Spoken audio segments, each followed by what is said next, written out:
case is called by pressing star followed by the number 9. When you are promoted to panelist, the chair would like for you to turn on your camera so that the commission can see you when it is your time to speak. Your microphone needs to always be on mute unless you are giving testimony at the appropriate time. When you are called upon, you will be able to share your screen to display exhibits. The chat box is only for questions about the agenda, and the merits of each case should not be discussed in the chat box. For those joining us today in person, applicants may be seated at the center desk when the case is announced. Members of the public who would like to speak may approach the microphone on the podium when the chair calls for public testimony. If you are in person, there is no need for you to be on the Zoom meeting as well.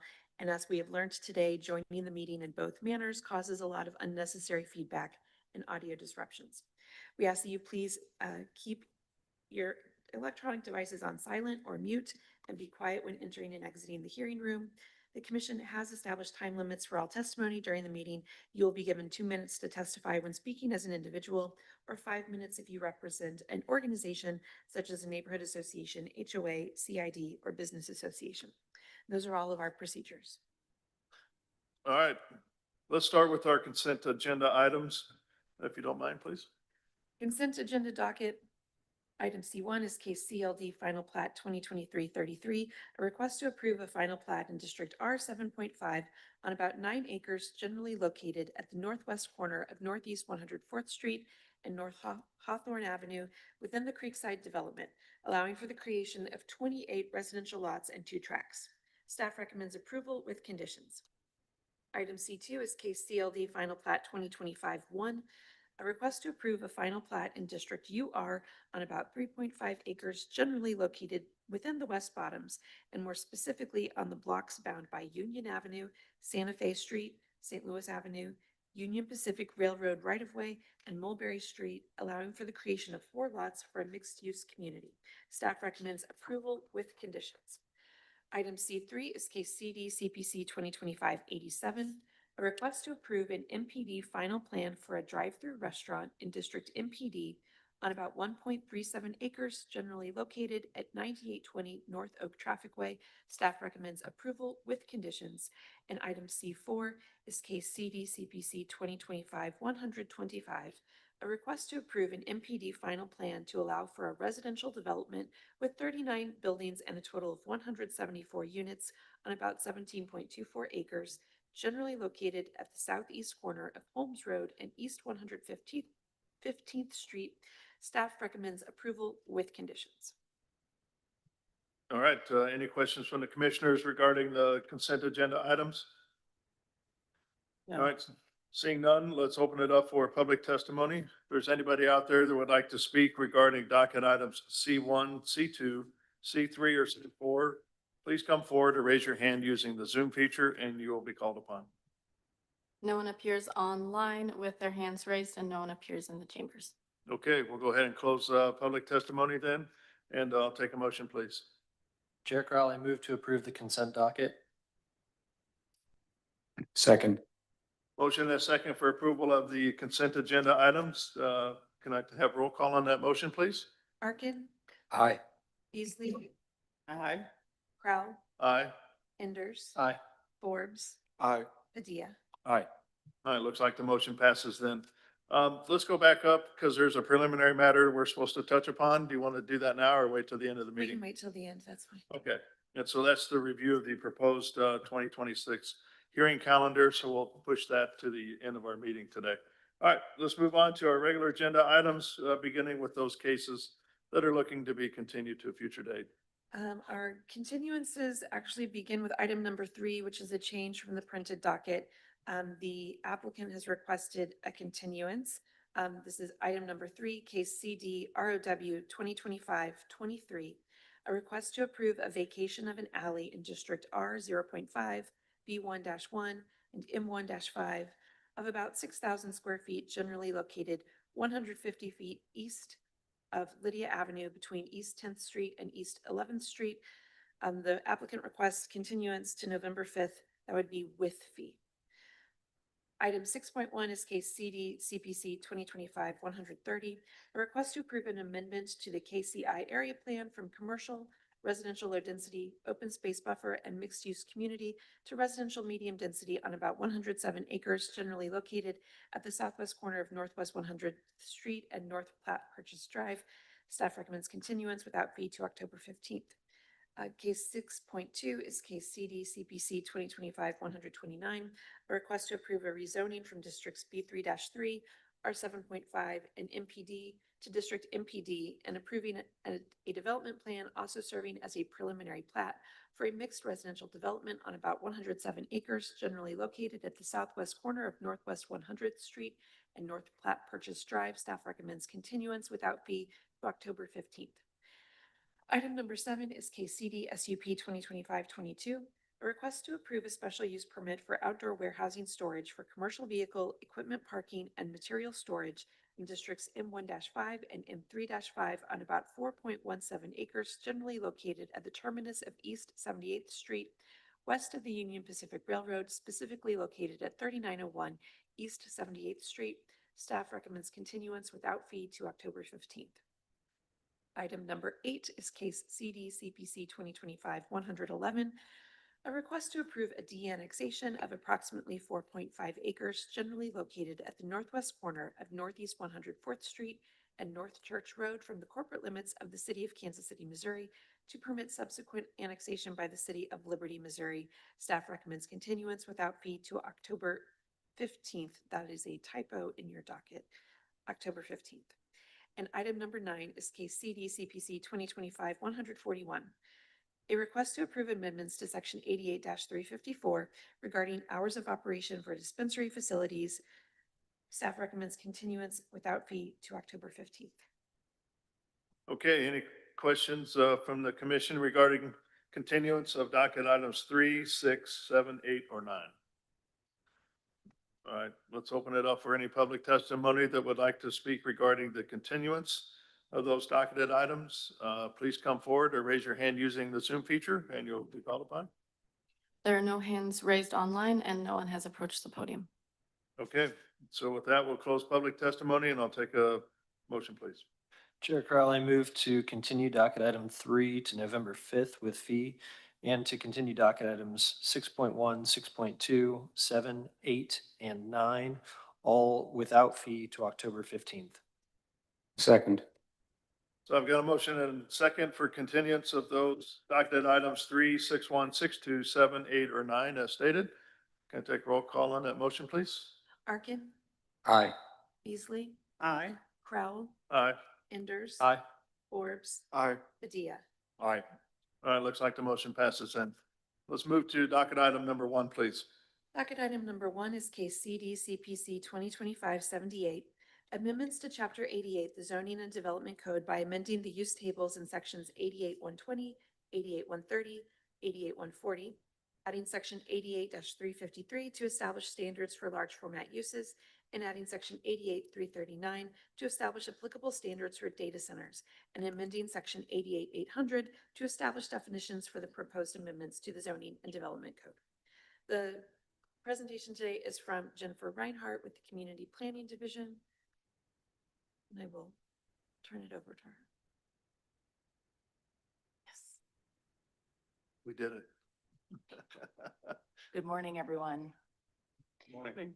Jennifer Reinhardt with the Planning Department. I'm joined with Brian Jackson with Wilson and Company, and we're here to go through the request before you to amend Chapter 88 to define and allow for large format uses.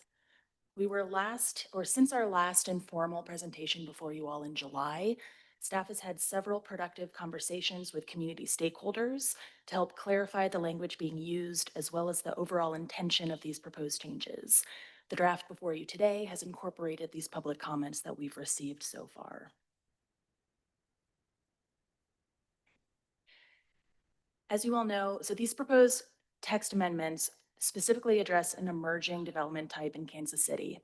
As you know, we've seen an increase in applications for large-scale industrial projects such as distribution centers and data centers that are unique from other industrial uses in terms of their large building footprint and low employment density. This just shows, as you may be familiar with a lot of these cases and where they're located in the city, as well as just the range of how large they are, from about 300,000 to almost 2 million. Large format uses are included in the Casey Spirit Playbook, our recently adopted comprehensive plan, as a short-term priority community-supported action. In addition, over the past year, as part of the ongoing KCI area plan update, additional community concerns have been raised about the proximity of these large format uses to residential neighborhoods, as well as potential negative impacts such as truck traffic, water and energy usage, and noise and light pollution. So this kind of was why staff is addressing this today and put together the proposed amendments before you. Because significantly, our zoning code right now does not address large format uses at all. And so this update would include new definitions as well as reasonable standards to provide needed clarity for the public, developers, and staff to result in a clear review process where these uses are not evaluated on a case-by-case basis. So I'll go through and highlight the major changes that are being proposed and refer to the specific sections of the code in your packet. As I mentioned, one of the first things that we did was develop a definition for large format uses. And so we are considering a large format use to be any large scale industrial use facility with a continuous building footprint of 500,000 square feet or larger. And we have common uses. And so these would be permitted in the districts where these industrial use facilities are allowed. We're additionally requiring review and approval of a traffic impact study to ensure that appropriate road infrastructure will be there to support the use. And this especially for the distribution centers, will be critical to make sure that the road is accommodating the level of traffic that will be generated. And then lastly, we are looking that all of the large format uses we were looking to limit the external impacts such as noise, vibration, light, and so they won't be over the property lines. So that will be for all of these large format uses. Then we are introducing specific design standards, but looking at when these are abutting residential uses.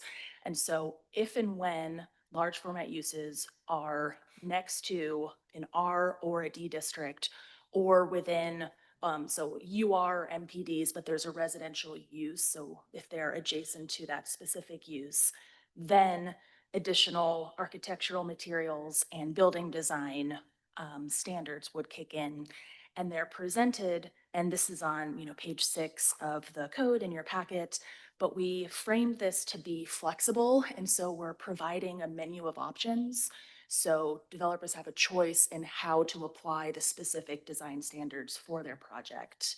And then we also have listed a way for alternative compliance, subject to review from planning staff.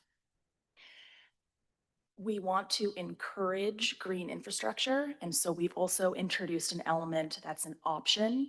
So should developers want to reduce those architectural and building design standards, we again have a list, and again, this chart is on page 7, where we show, should they choose to install solar panels, they could reduce that requirement. We have more details of how much could be reduced and what we mean for the green roof, or if they go above and beyond the current requirements for preserving trees or stream buffer preservation. We have that listed. And then we're looking for, or we also included additional screening for we introduced, again, we want to have context of where they're located and then what elements we want to be screened. And so the two buffer types that we're proposing, one is when these uses are, again, next to residential uses or parks, and then the other type would be more civic uses, so if they're by a school or a museum. And so there's different requirements for the setback and the type of screening, if it's a wall or plants or either or. And this would be intended to screen those features like outdoor storage, loading bays, or mechanical equipment. So again, looking to minimize the impact on these surrounding residential areas and introducing a variety of buffer types depending on where it is located. The last thing is we wanted to address data centers specifically. In the code currently, it's included as part of the communication service establishment. When that code was written, the definition of data centers has changed significantly, both in what they're being used for as well as the size. And so staff, by separating it out and creating a new specific definition and treating it not as a communications use, but an industrial use. And again, a data center, if it is 500 square feet or larger, it would be considered a large format use. But this is a clear definition of what a data center is in, in today's terms. And because with data centers, we wanted to recognize that as opposed to other of those large format uses, they have a more limited impact on adjacent properties. But we also, so we wanted to allow for them in additional districts. So in addition to the M1, M2, M3, and M4, but we wanted to address the potential impact on pedestrian activity. So on the streets nearby. And so as we allowed them permitted by right in B4, D6, DX, we put in some, depending on how large they are, they'd be subject to review of a project plan or a development plan. But if they have street frontage on the street, then we have specifications where, they can't take up the entire ground floor and just some guardrails. But just to note that, yes, we are separating it from the communication service establishments, but they would be, if they meet those guidelines, they would be permitted in those districts. And yeah, and I think with that, that was again an overview. Happy to answer questions you may have about the details, but staff is recommending approval of these amendments. Thank you. Anybody have any questions from the commission? Can you help us or help me contextualize why this is necessary and what the current process is? I think we can take some of it separately. Like I think the data centers kind of stands alone a little bit separately. But as of today, if we saw a large format use a year ago, what's the difference between that process and then what the new process would be? So without a definition, staff would treat it like an industrial use, or they would look at it case by case for what's being proposed. So I couldn't speak to, the recent cases that went through, but because of that uncertainty, but staff would follow, that process for that district. And so the reason for, other than having a definition so we know what to do when something like this comes, it would have right now the addition of getting that, the traffic report or looking at when it's next to residential areas to minimize that. Whereas right now that is not in the code at all. So staff, there isn't that clear guidance. So if, I guess, to take it one piece at a time, so traffic, for example, then traffic studies, are you able to give me a sense of what projects already necessitate a traffic study? And so it sounds like you're saying this is being added to ensure that a project that wouldn't have otherwise had a traffic study has a traffic study. Can you help me understand like what Yeah. projects those are that would otherwise fall through the cracks? So right now, my understanding is that a traffic study is required at the time of application for special use permits, preliminary plats, and development plans. So anything that's not included in that would not technically necessitate one. And so, But we also only require a traffic impact study if there are more than 100 expected trips being added. So if we're not expecting a lot of traffic, there's not always a requirement to do a traffic impact study. and our intent too was especially in areas that don't have, existing roads or infrastructure, this could help plan what type of infrastructure is needed and the trips, and just in a way that is more formalized. And so, Sarah, you said that currently if a new plan is anticipated to have more than 100 trips, a traffic study is already required. Yes. And so then it seems to me like this is then somewhat redundant, except for potentially a data center, which maybe wouldn't have 100 trips, could now be required to have a traffic study because it could be, sufficiently large, but have minimal traffic. But now we are requiring a traffic study. Is that kind of a correct observation? I think so. Because I don't like the idea of adding that all large format uses require review and approval of a traffic impact study. If, to me, it feels as though, based upon what we've seen, limited to 5 years of my own memory,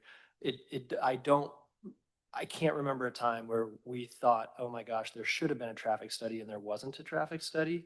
And so now my fear is that we're actually adding a traffic study for the rare instance where, and I get it, it's a rare instance, but where a data center is coming in and we are now putting an extra cost on them of a traffic impact study when it might not be necessary if the daily trips are under 100, and if it's in an area that is zoned for this type of traffic and use already.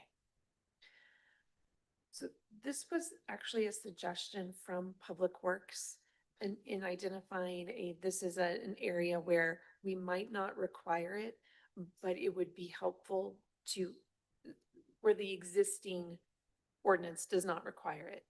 And it's identifying a gap where it might be useful to Public Works to identify the issues that might be generated by a development that wouldn't necessarily generate a lot of traffic, but generates a lot of truck traffic specifically. And Nick Bossinetto might, if he's online, he's not online. We did talk to Public Works about what would be, what they would need for this type of use. And that's one reason why this is in there. Okay. Yeah, so I mean, without knowing more from Public Works, traffic's one of the items that, an impact study that I feel like the city has already appropriately contemplated when it's needed. And so I'm not supportive of adding it for large format uses, just because I can't think of a large format use that we would see that wouldn't already, if necessary, require a traffic study. In terms of the incentives that were laid out for potentially reducing requirements in terms of materiality and facade, can you explain how those came to be? Yeah, I'll turn that over to Brian. So the chart of the site design elements and the percent reduction. Yeah, that was taken mostly from best practice review in other communities. Some places actually require a lot of these elements as part of industrial development. But we also wanted to ensure that, like here in Kansas City, it might not make financial sense to have those included. So providing an avenue where someone can have alternative compliance if they felt like it was easier to do additional planting of trees or preservation of the requirement instead of doing some kind of facade treatment. Flexibility and some level of certainty were the main goal for this, and keeping it very flexible, where we didn't want to over design someone's building for them and imply that they had to build this one type of a structure for large format uses. So giving them multiple options and multiple ways to comply seemed like the best way to do it. These ones were items we heard were less likely to occur as a requirement. So providing them as an option seemed like the best place. And also stream buffer preservation seemed like one of those things where if you have a building near a stream buffer and you've located it way outside of it, that's a pretty easy way to reduce your impacts from architectural requirements as well. Is solid waste or building material waste, is that kind of part of this somewhere? Building material waste, no, I did not see that come up in a lot of our research. There's what? I mean, I'm sorry. Can you say that We again? didn't see building material waste come up very often in the research, and that wasn't covered in this. And then in terms of best practices, so I appreciate understanding that. Do you, in the engagement with stakeholders, did you all find that stakeholders were particularly interested in any of these four? Yeah, we did hear a lot about the green infrastructure components of it, and really trees seem to be one of those really easy ways that screening the use from adjacent areas was one of the top responses as well. Well, the reason I was curious is I wasn't sure with solar panels and green roof, it intuitively for me, I could see how someone might do a cost calculation and potentially make a decision based upon that. But I wasn't sure on the stream buffer or on trees if people felt it was really just the site, and either you luck into having reduced requirements or you luck out of having reduced requirements. But regardless, I like the idea of it. Thanks. On the same slide, I was just curious for you know, there's like development up on Cookingham and Congress, and right across the street from that is this town of Farley, which is mainly residential. And they've had some issues. So I'm just trying to clarify the within 100 feet of an R or D district, is that our city limits, or we also looking outside of the city limits as well? I believe that would be in our city limits. Yeah, because we even abut up to other communities that we have industrial areas. So it's just mainly within our, okay, just checking. Any other questions from the commission? I did have one. On that same slide, you're showing R&D districts. So my thought went to, we've had projects come in where they've changed the zoning from agricultural to one of the new districts. Did we look at agriculture in anything that you were doing? We did, but we thought that until it's rezoned as a residential district, then it's difficult for us to, know what, the future land use. And so we felt that by limiting it to what's zoned residential at the time of application would just be clearer instead of opening to allow for other agricultural zoned areas. Well, how about if we work backwards on that, where the establishment is already there and someone wants to come in and change agricultural to the residential, how would we handle that? I believe just through the rezoning process. Sarah? Can you, I mean, how would a rezoning from ag to residential impact the large format use? No, how would the existing format use? It's already there, Mhm, and someone comes along and wants to change the agricultural mhm, to residential, mhm. how would we handle that? For the industrial use? No, Okay, so that would it's just be already rezoned. established. Right. Industrial's already established. Mhm.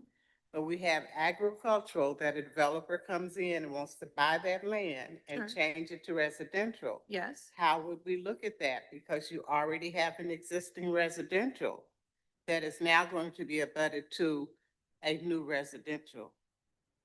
so we would review the rezoning just as we already do, looking at the future land use for that area to determine whether the rezoning to residential would be appropriate. We would report to you in the staff report whether it's adjacent to an industrial district, which we do in the cover page already. But that, and you would review that as part of the review criteria, whether the, neighboring development and zoning districts are compatible with the rezoning request. So my gut is telling me that that could limit some of the changes from agricultural to residential if you have an existing, what are we calling this? Large format use. Yeah. That would be up to you and the city council and how you weigh that in judging whether a rezoning is appropriate. It's not an impact necessarily for the established industrial use. But it would also, we would be looking still at what is the underlying, future land use that's planned for that area. And, it's been an ongoing conversation in the KCI area plan is the issue about, where do we have industrial and residential that are adjoining each other and how do we treat that buffer between those two uses? That was my only question. Thank you. Anybody else got any questions? Yeah, so this pertaining to only stuff going forward or things that have already been, like data centers that have already been approved? So this would be for new projects after this goes into effect. Let's say there is a building that has a portion of it approved for data center and is adding more, they have to come back, or because that building has a data center already in a portion of it, would they be able to add, or is it? Yeah. So first we would look at, if it fall, if it's where it's located, if it's next to, or, if these would kick in, if it's adjacent to residential use. And then I think it would depend on the specific case, if it, the terms of the MPD, or yes, if they're expanding and depending on the size. So it's hard to answer that without knowing, but it would only apply again if that existing, and they want to add to it, but it's. I'll give an example. We saw a case for a data center at the old Kansas City Star building, right? The print building. So they added that data storage or server area. But if I remember correctly, they only had a portion of it. If they were to convert that whole thing to a data center, that would have to come back and meet these standards, correct? I'll defer to Sarah. I don't remember the size of that building, but the proposed subsection 339 for data centers establishes, when they would have to come for approval of a project plan or development plan. And then it has specific standards for B and D districts where people are proposing a data center. Okay, thank you. Any other questions from the commission? Okay, let's open it up for any public testimony. If there's anybody that would like to speak regarding docket item number 1, please come forward or raise your hand using the Zoom feature and you'll be called upon. Good morning. Morning, Aaron Schmidt with Hunt Midwest. All right. Just a general comment before I get into some specifics. My job at Hunt Midwest is to try to attract big businesses, big investments with lots of jobs into Kansas City. I'd much rather spend my time doing that rather than fighting ordinances, new ordinances, which make that investment more difficult. It seems like at least once a month, we've got something to fight. So just as a philosophical point, we've got to decide if we're going to be a ultra regulatory city or a city that encourages investment and new development. Into the actual ordinance itself, a lot of progress has been made over Jennifer, since July. We've had a lot of meetings.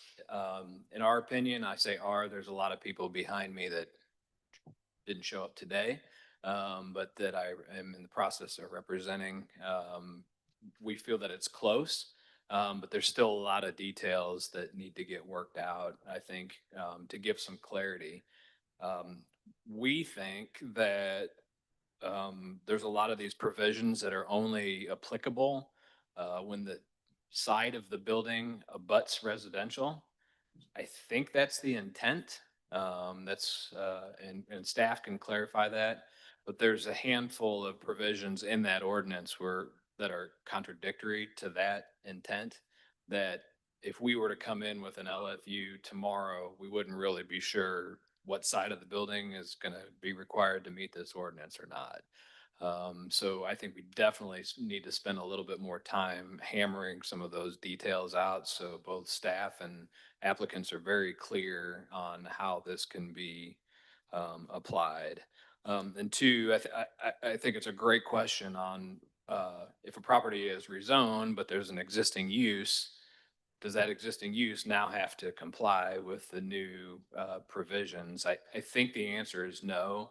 But again, that's not clear in the ordinance. I think that there definitely needs to be a paragraph in there that said pre-approved uses are not applicable to this ordinance. So that's a big thing. I've got a handful of details. I don't want to waste all of your time going through a lot of these details, but we definitely think that we need some more time to work this out so it's very, very clear for staff and applicants. Otherwise, we're just guessing on how this ordinance is going to work. Thank you. Okay. Do you think, Mr. Smith, some of those things can be worked out between now and when it goes to council? I mean, past this body, or is it a preference to try to get some of these issues worked out here prior? It would be our preference to come to the planning commission with an ordinance that we are clear about prior to it going to council. I don't think that this is an emergency that, I don't think that there's very many cases that this impacts that would normally be handled by the planning commission anyways. So I don't really think this is needed, but it'd be our preference to have planning commission on board, at least most of our applicants on board with it, and then proceed to the planning or to the city council. Okay. So I guess beyond the residential abutment, trying to get that clarified, and then you had the other one. There's others besides that too? So I've got a handout here with our markups that we can go through item by item, or it can be tabled and we can continue to work with staff like we've been doing for the last several months. Okay.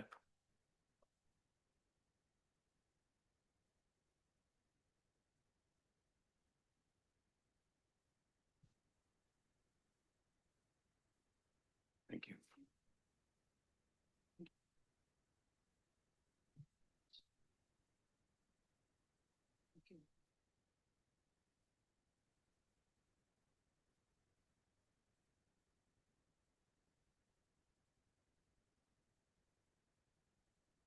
And again, I think our markup comments are not big deal points. It's just adding clarity to, I think, what the intent of the new regulations are.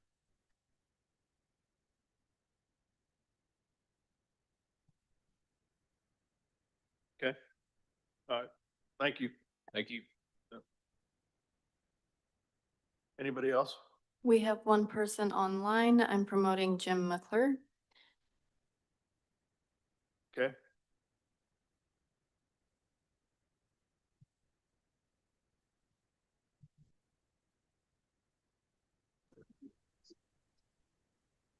Morning, Commissioners. Can you guys hear me okay? Yes. Wonderful. My name is James McClure. I'm an attorney here in Kansas City, and I represent quite a few developers that would be impacted under this under these proposed changes. And I think definitely parrot everything that Aaron Schmidt mentioned. Appreciate all the time that staff has done working with us and hearing all of these comments. But yeah, I think the gist at the end of the day is I think this just needs a little bit more time and a little bit more polishing. I think so. One of the pieces, I currently have a client, and I've had several others that are small data center users. Currently, data centers are allowed in our 80 zone property, which is also where we would allow some communications. So large radio towers, mines, and other quarrying activity. So some fairly intense uses. And they've chose to remove R80 as an allowed district that would allow data centers to be put in it, even in the nature of small data centers. I have several that are very small that would be still required to go through the full development plan process, which would require coming before this body, as well as city council, public engagement, and other pieces to fully go through and look at the development and what pieces are needed. But because this has been there, they've been stuck in limbo and unable to get an application filed, knowing as to whether or not their use would be allowed in the future. To me, R80 seems like a very, shouldn't be an issue. And currently they're removing the ability to put a data center in, even if it's under 40,000 square feet. So from that perspective, to me, it just doesn't seem as logical as why a data center would be disallowed, but a mine or a quarry or a 1,000-foot cell tower would be allowed. So those things don't seem to really mirror to me. I think I want to express that there are quite a few others, and I think the comments that Aaron handed out represent a lot of the comments I have as well. To not bore you going through it, I do think there are quite a few pieces in here that are redundancies. Traffic impact study is already covered. Public Works is governs when that's necessary and not. The noise and odor, that's already covered in the code. We still have to comply with it. The application to the overlay district, that's already covered in the code. And then the non-conforming use items, those are already covered in the code. And so they seem to be just superfluous and not as helpful, and really worry me that at some point in the future, these could create confusion or cause other issues. For example, the ability to do what is a major amendment has, I believe, 3 different definitions now under the code.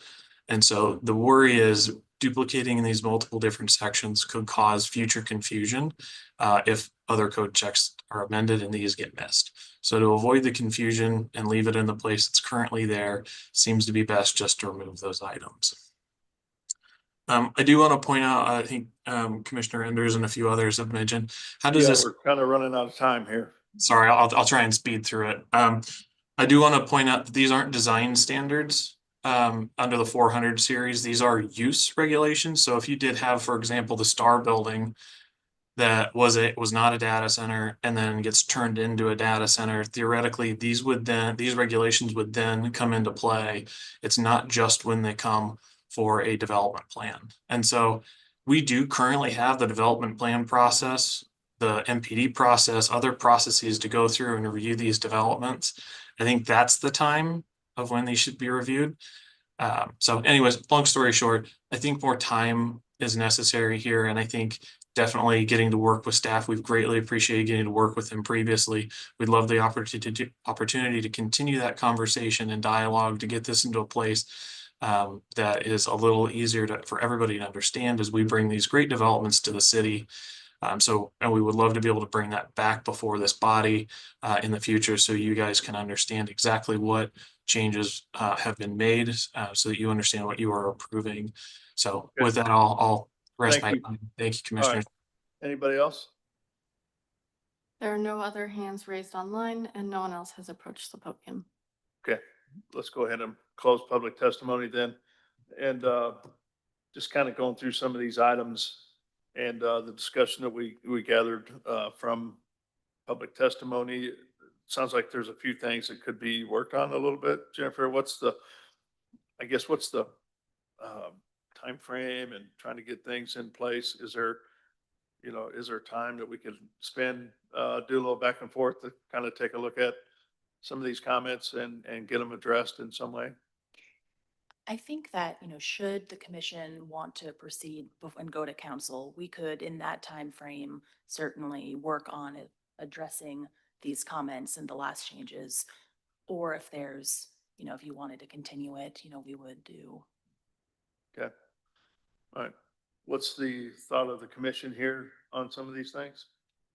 I mean, I defer to staff as to what's in the pipeline. I'm, certainly want to be responsive to whether, projects are going through right now. We need to move quickly, but if there is time and if we aren't, if there aren't a lot of projects that are being applied for right away before this becomes, an ordinance, then I would rather take some time with it. I'll second that too. Same. I'd like to also know with the example that Sean brought up of an existing building that only has a portion, how would that apply to that business trying to expand that is already in a residential commercial district? We don't have a deadline that we have to meet. I would like for us to discuss that a little bit more. Okay.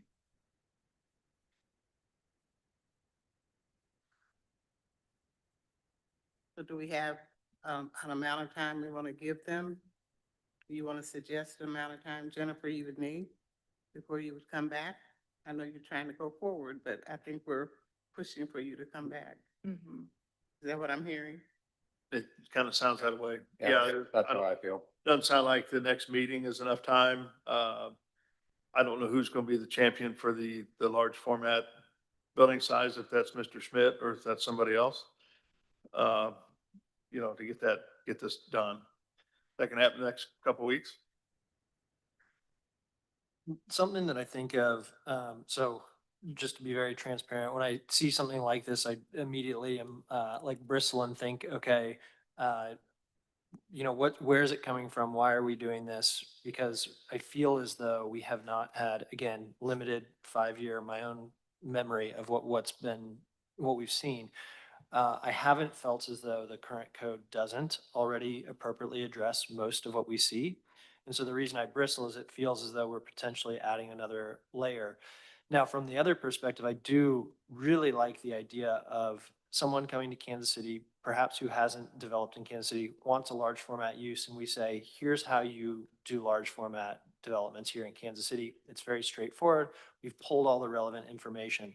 To me, that's almost like a workflow as opposed to necessarily adding different layers of things that through ordinance gets into the code. It might be something that is just, we actually have anticipated you as an investor in our city, and here is the process, here are all the relevant pieces, but maybe it's not something that ends up changing because it's already contemplated. It just hasn't been called large format in the past.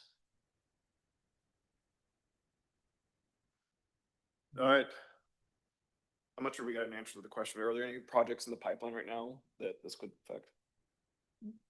In the pipeline isn't, have made an application, no, Yeah, in process that this might affect? no. No. Okay.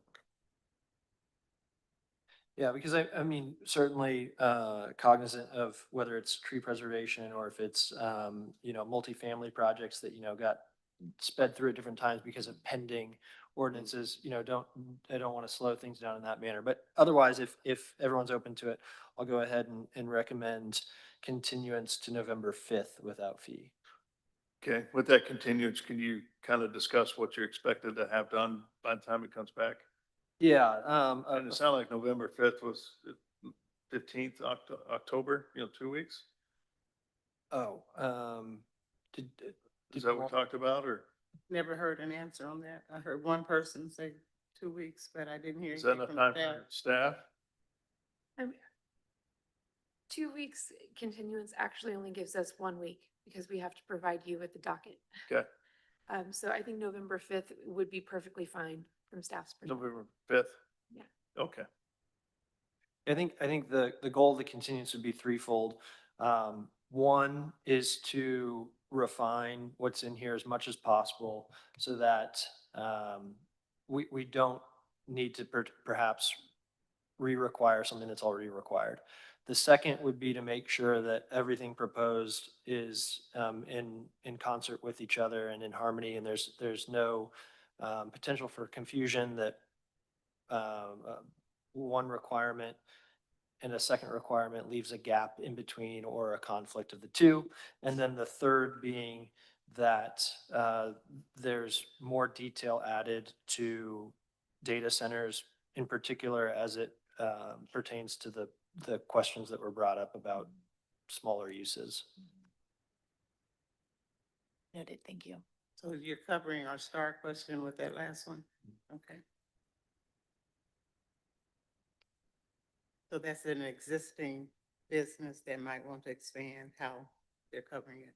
Yes, that too. Okay.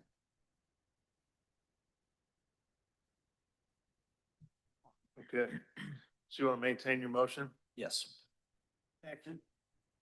So I've got a motion and a second for continuance of docket item 1 to November 15th with the understanding of 3 items, just refining the language as one. Second, propose the language that prevents confusion with other regulations that are already in place. And number 3, make the information added to the smaller data centers, so add information to the data centers piece that's more relative to the smaller data centers. Did I catch it all? It's Did you, And summarized? 5th, not 15th? November 5th. November 5th. November 5th. Yes. Is that correct? Mhm. On your first and second motion? Okay. We take a roll call on that motion, please. Arkin, Aye. Beasley, Aye. Crowell, Aye. Enders, Aye. Forbes, Aye. Padilla. Aye. Looks like the motion passes. Thank you very much. Appreciate your presentation and working here with that. All right, let's move on to docket item number 2, please. Docket item number 2 is case CD SUP 2025-29, a request to approve a special use permit for an express stop gas station in an M1-5 zoning district on about 1.633 acres generally located at 6401 East US 40 Highway. Alec Gustafson is the staff planner for this case. Is the applicant with us? They should be online. Alec, is it Mark Murdoch? Mark Murdoch, Helen Turley, Okay. and one other. Okay, I am promoting an iPhone 2. Is there a way they can change their screen name to be a name? I don't think so. The Okay. attendee has to do that themselves. All right. Good morning. Good morning. Can you guys hear me? I'm sorry, I'm having problems. Hello? Yeah, we can hear you. Yeah, I'm Eddie Muslett, the owner on here. I'm on Yeah. my phone, because I had Yeah, to hold leave on a the. second. Okay, We're gonna let the staff give their presentation, then we'll come to the actual applicant. okay, thank you. Okay. Sorry. Thank you. That's all right. Did you say Helen Turley? Yes.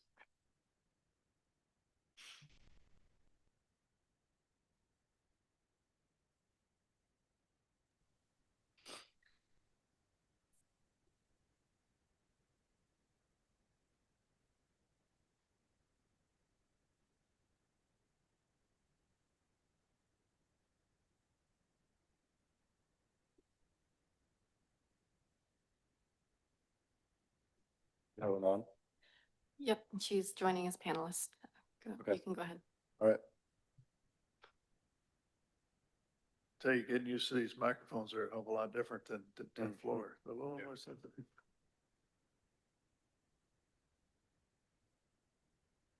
Feel like Barney Five. Okay, if you guys are ready to begin. Yes, I'm Alex please. Gustafson. I'm in the Development Management Division. This is docket item number 2, CDSUP 2025-29. It's a special use permit for an express stop at 6401 East US 40 Highway. The site is located in between US 40 Highway and I-70, just south of Blue Valley Park. And here's a closer look of the site. As you can see, between 40 and 70. It is already constructed through this project plan that was done in 2019. There's a project plan for the gas station. It was approved October 15th in 2019, and it was constructed but not quite finished. And what we have before us now is basically redoing the special use permit since our, Can you say constructed without what again? I'm sorry. it was constructed. It was done through a project plan. Okay, but no building permits were pulled? There were building permits pulled. Okay. Here's the site, just from what we can see. I was just saying that it's not been finished, finalized. But here's the site as we see it today. This is from US 70. And this is just like a Google Earth view of the site itself. I want to highlight the 2019 project plan set. This was the original plan. With the driveway area, there was parking in the back. And I think what we have now is something that's a little bit better. And here's the landscape plan. And then I want to highlight the fact that this building and the infrastructure around it, the pavement, was built across property lines. So we are requiring that with condition 4 that all work that it's installed across the adjacent properties be demolished and reconstructed according to the plans. We can't have, obviously, their infrastructure on city property. So we're requiring that they remove it. This is the current site plan as it's designed now. The landscaping just to the south of the actual convenience store is a bit smaller to allow the drive-throughs to get through. The circulation seems to be a little bit better. There's less parking on the rear of the property, and it's all contained within the property lines. Here's the landscape plan. And then the utility and grading plan. And the outdoor lighting plan. And then there's this elevations. It's for the exact same building. The building's already built. It's been constructed. However, one of the things that I wanted to call out that is also in specific review criteria A, which is the community planning division's notes, is that the windows on the southeast elevation do not provide clear visibility in or out of the building. Typically for SEPTED reasons, crime prevention through environmental design, we require that there is visibility on all four sides of the building. And these windows are taller than normal. No one's gonna be able to look out of those, but that's just one of the comments that the long district planner made. And then I just wanted to point out that the reason that we're able to move forward with this is that they're proposing that all construction not be across property lines. So one of the things that shows that is that the landscaping triangle area just south of the property, the convenience store, is smaller, which allows for the lanes. And then they are moving the dumpster into the property line. Quick note that parcel lines on parcel viewer are not always perfectly accurate. That's just the nature of GIS and orthographic imagery, that it doesn't always overlay perfectly. So the representation of the lines in parcel viewer may not necessarily be accurate. This is why we asked them for a survey of the property. So you can see this is the property line that they provided through survey. And the dumpster is just barely over on the north side of the property, and then everything that is south of their actual property line in the Kansas City ownership will need to be removed and reconstructed to fit those lanes and the landscaping triangle. Quick specific review criteria about gas stations. No gas stations, since our text amendment, no gas stations are allowed within 2,000 feet of another gas station. And then they're not allowed to be located within 200 feet of a residential. This graphic is just showing you that they meet these two criteria. So being on the side of a highway, that's not an unconventional space for a gas station to go. But it's also not within the 200-foot buffer, and it's not within 2,000 feet of another gas station. Quick note about the landscaping and screening. We required that, we asked for more trees along the north property line adjacent to US 40.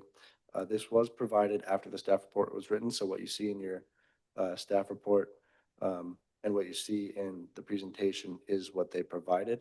However, more landscaping, we believe, could be added to further screen the use on US 40 highway. And then this is our specific review criteria from our community planning division district planner, basically talking about the fact that the windows could increase eyes on the east side of the site, making sure that they're septic friendly. And that's really mostly what he was talking about. The gas station use seems to be low alignment as far as he's concerned, but as far as zoning code goes and its specific applicability to 88, to chapter 88, it meets all the necessary requirements. Other than that, we have the operating characteristics are not listed in the site plan. We're just requiring that before the Board of Zoning adjustment, they give us some operating characteristics for the gas station on the site plans. And that's in conditions report, condition number 5. With all that, staff is recommending approval with conditions. I can answer any questions that you guys may have. And that concludes my presentation. Okay, thank you. Any questions for city staff? I was just wondering what the proposed hours of operation was. That's what we're requiring them to give us before Okay. in condition number 5. Was there any thought around electric charging stations at the gas station role? Not that I know of. There hasn't been anything in the plans or in conversation that they're intending to put electric charging stations. If we do that, though, we would make sure that those have to be screened as well. Okay. And that they are in a necessary spot that makes sense on the gas station as for circulation purposes. Okay. Thank you. Any other questions for city staff? Okay, let's open it up to the applicant then. The applicant's available. Sumi? Yes, good morning, Commission Chair, Commission members, and planning staff. My name is Mark Murdick. I am the applicant and architect of this project. We're located at 8621 Johnson Drive It's in Merriam, Kansas. Again, we are hoping to continue the construction and development of this project after sitting fairly stagnant for several years. The stagnation mostly fell on the fact that MoDOT's involvement with the ingress and egress of the site along US 40 highway created several reviews, correspondence, new consultants, and design. The state and MoDOT has completed their approvals and construction, and now we just need to finish this project. In hopes that, you know, no more delays and no more crime and money is wasted here, because it's just kind of been sitting there. So with that, I just want to say thank you for hearing us, and we hope we can answer any questions and get this moving along. Thank you. Okay, thank you. Any questions for the applicant? Does the site plan that's in the staff report, does that reflect what it's going to be when it's finished? So Yes, sir. everything's contained within the property line and so on? That's correct. Yes, sir. Okay. So can he address the hours of operation now? Sure. I can maybe hand that over to the owner if he's still on. Yeah. He can answer that. Yep. Yes, hi, I'm on it. We're thinking 5:30 a.m. to 12 midnight.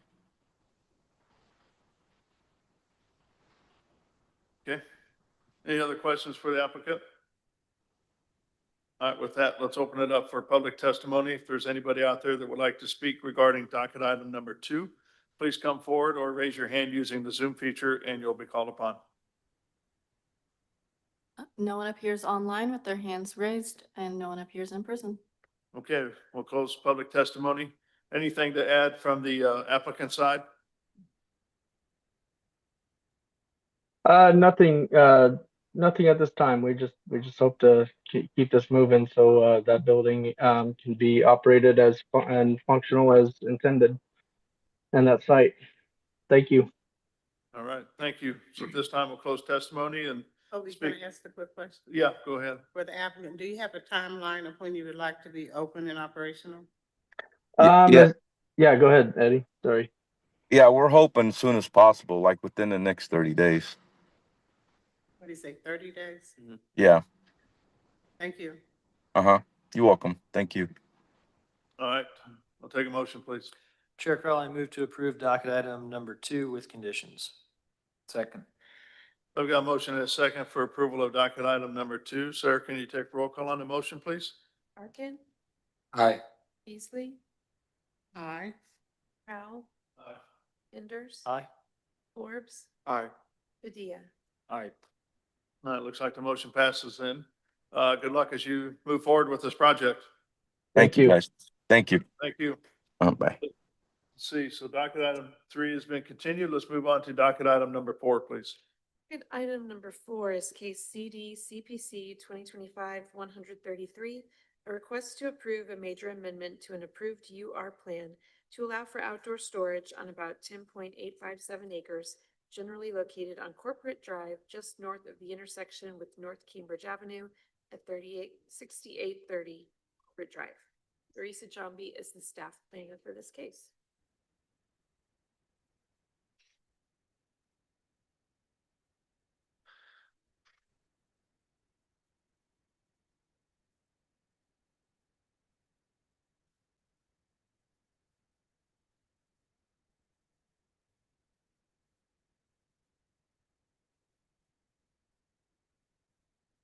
All right.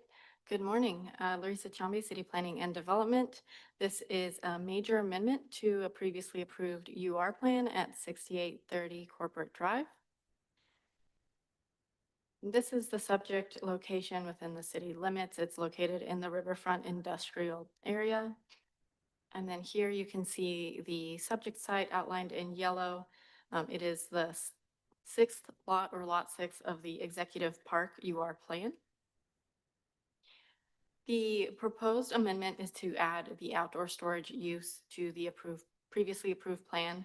The previously approved plan approved for retail, office, and warehouse.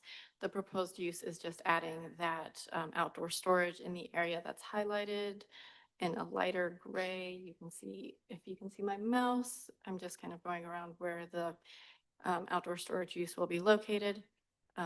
Based on the addition of that use, the applicant did have to go through the major amendment process.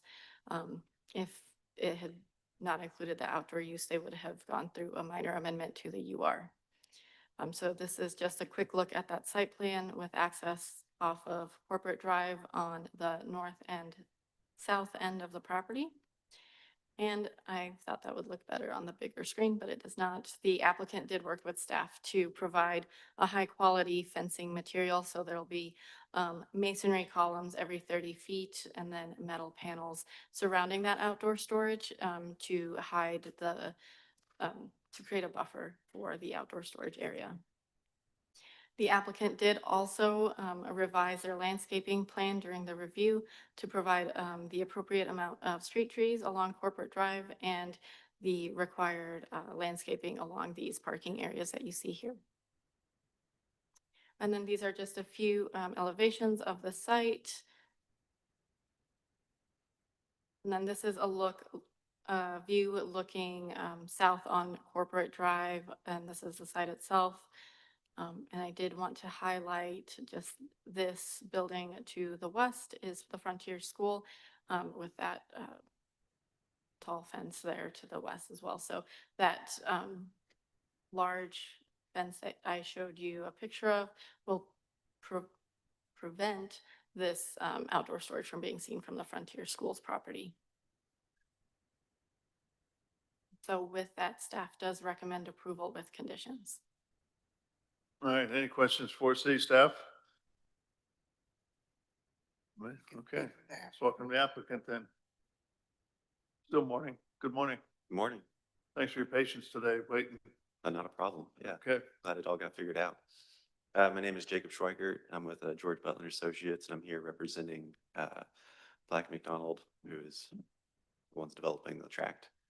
The staff's report pretty well covered our request and the requirements that we went through in order to proceed with this, or we're trying to proceed with this development.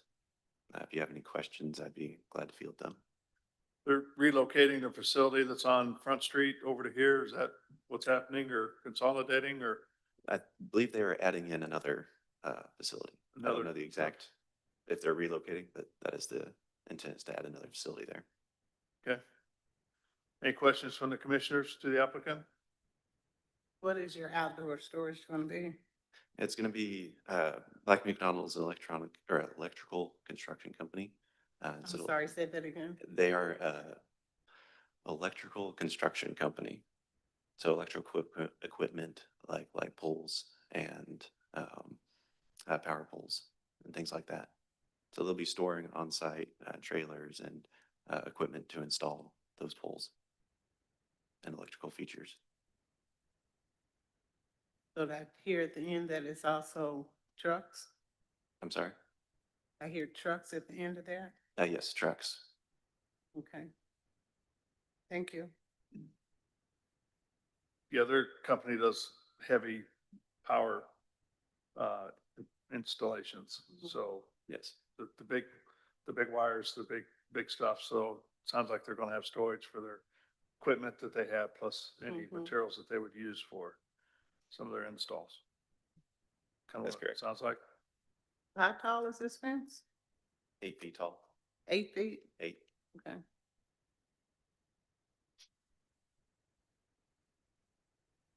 Any other questions for the applicant? All right, let's open it up for public testimony. If there's anybody out there that would like to speak regarding docket item number 4, please come forward or raise your hand using the Zoom feature and you'll be called upon. No one appears online with their hand raised, and no one appears in person. All right, so we'll close testimony then. Anything else you'd like to add this time? Not this time. Okay. With that, we'll close testimony and speak amongst the commission, and nothing to discuss. I'll take a motion, please. Chair Crowley, move to approve docket item number 4 with conditions. Second. Got a motion and a second for approval of docket item number 4. Sarah, can you take roll call on that motion, please? Arkin, Aye. Beasley, Aye. Crowell, Aye. Enders. Aye. Forbes. Aye. Padilla. Aye. Looks like the motion passes. Thank you. Thank you. Is it after 11? It is. Okay, so let's move on to docket item number 5, please. Docket item number 5 is case CD SUP 2025-23. A request to approve a special use permit to reuse, to reuse a historic structure as a lodging house and micro event space on about 0.4 acres generally located at 511 Gladstone. Anna Naniski is the staff planner for this case. Are you the applicant? Megan Duma, applicant for 511 Yeah, Gladstone. come up here and sit down, and you'll have to stand up there.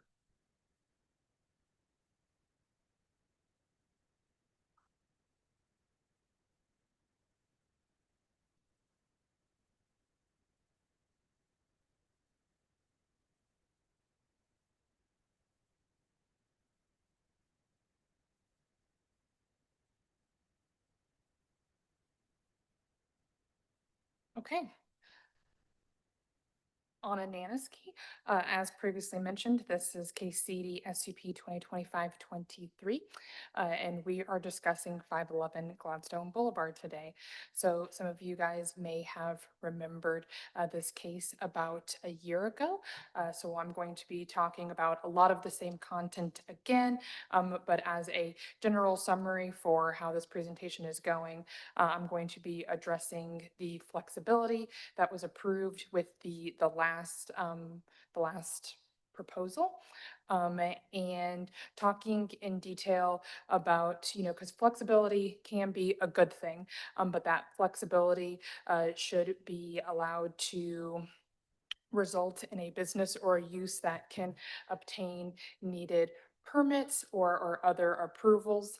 So I'm going to be addressing that a little bit more today because that is not the case with the approval that was made before. So the site is located in the historic northeast portion of Kansas City, Missouri. More specifically, it is near the intersection of Gladstone Boulevard and Independence Boulevard.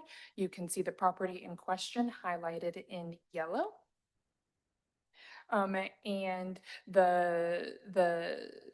one of the crux of this topic is from 88-367, which is the reuse of a historic designated structure. So we think of that as a historic landmark or a contributing building within a historic district.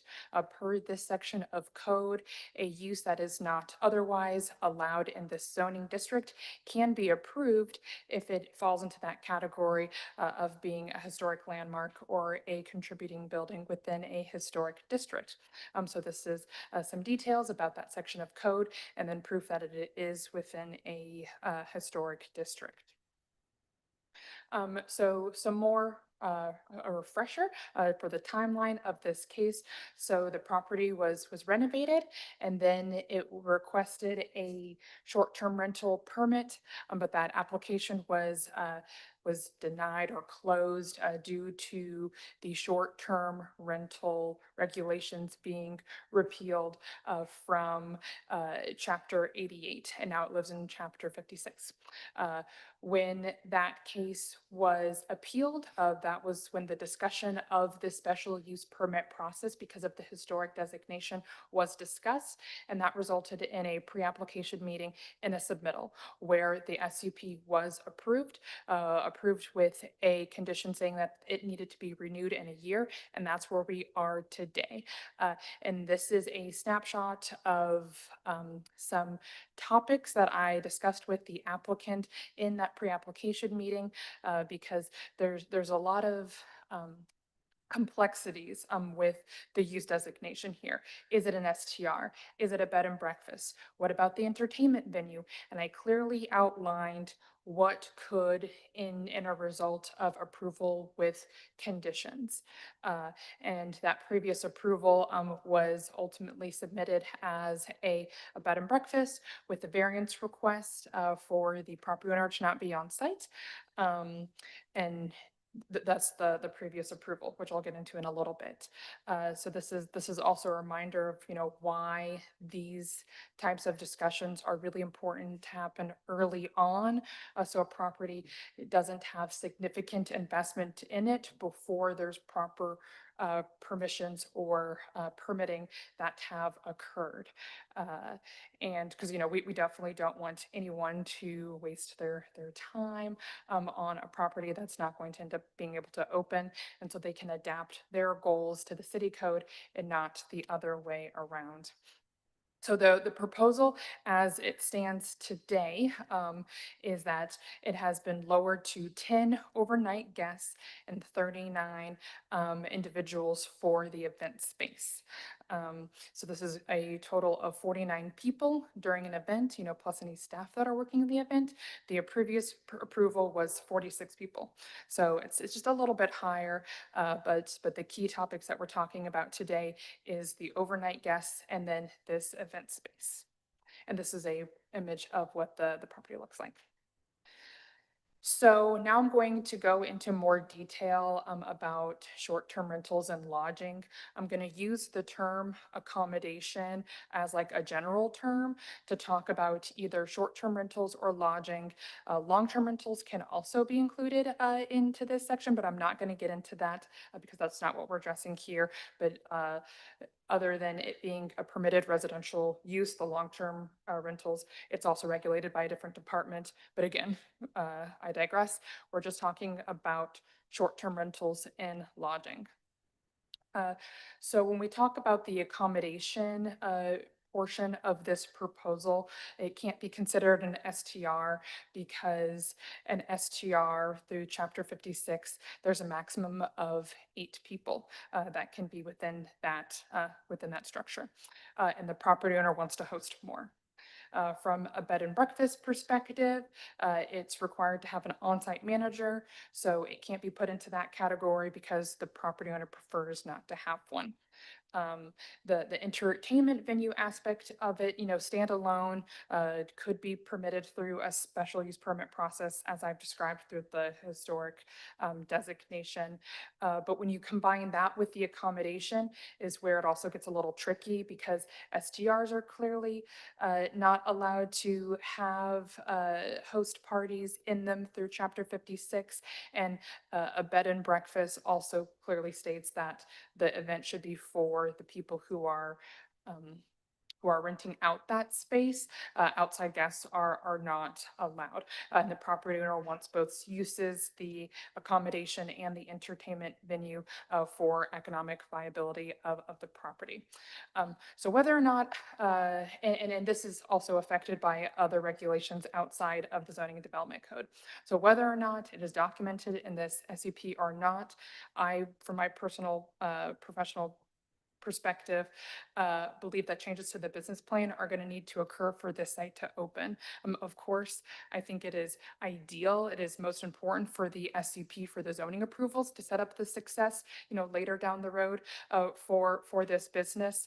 And again, at this time, as the proposal stands, they would not be able to legally operate an accommodation facility because it doesn't qualify for an STR permit or a lodging permit. The SUP section of code does allow for, you know, uses that's not otherwise permitted to be located here. But that does not exempt them from other sections of the code, and it definitely does not exempt them from other types of municipal codes to be met. So more specifically, we've got the use approvals, that's the zoning and development code, that's what we typically handle. That then leads to building and fire code when there's a change of use that needs to happen. And that zoning approval, that use designation, affects which kind of category those things fall into. And then there can be additional regulations with the health department or business license or healthy homes registration. It just depends on the proposal. That's a high level look at it. But looking deeper into what was approved, the BZA just approved the use as reuse of historic structure, with the caveats that they understanding that they were allowing the 16 overnight guests and the micro event space. So where did that lead this property moving into those next steps that I just mentioned? There was no good box. There was no good category for it to be put into. Again, it's not an STR because they wanted more guests than what Chapter 56 regulated. It's not a bed and breakfast because there's no on-site manager. It's not a hotel because it's in a detached house, which affected what the building code required for their change of use, and what the property owner wanted to make improvements into their property, and how they would be able to get either an SDR permit or a lodging permit. They wouldn't be able to. And Chapter 34 and Chapter 56, they don't have any sort of like exemption or category for this reuse use that the Board of Zoning Adjustment approved. And they don't have a variance process like Chapter 88. So that the use approval does need to help this business or use fall into a box that is related to some of the other ordinances in the Code of Ordinances to, again, to help encourage legal establishment.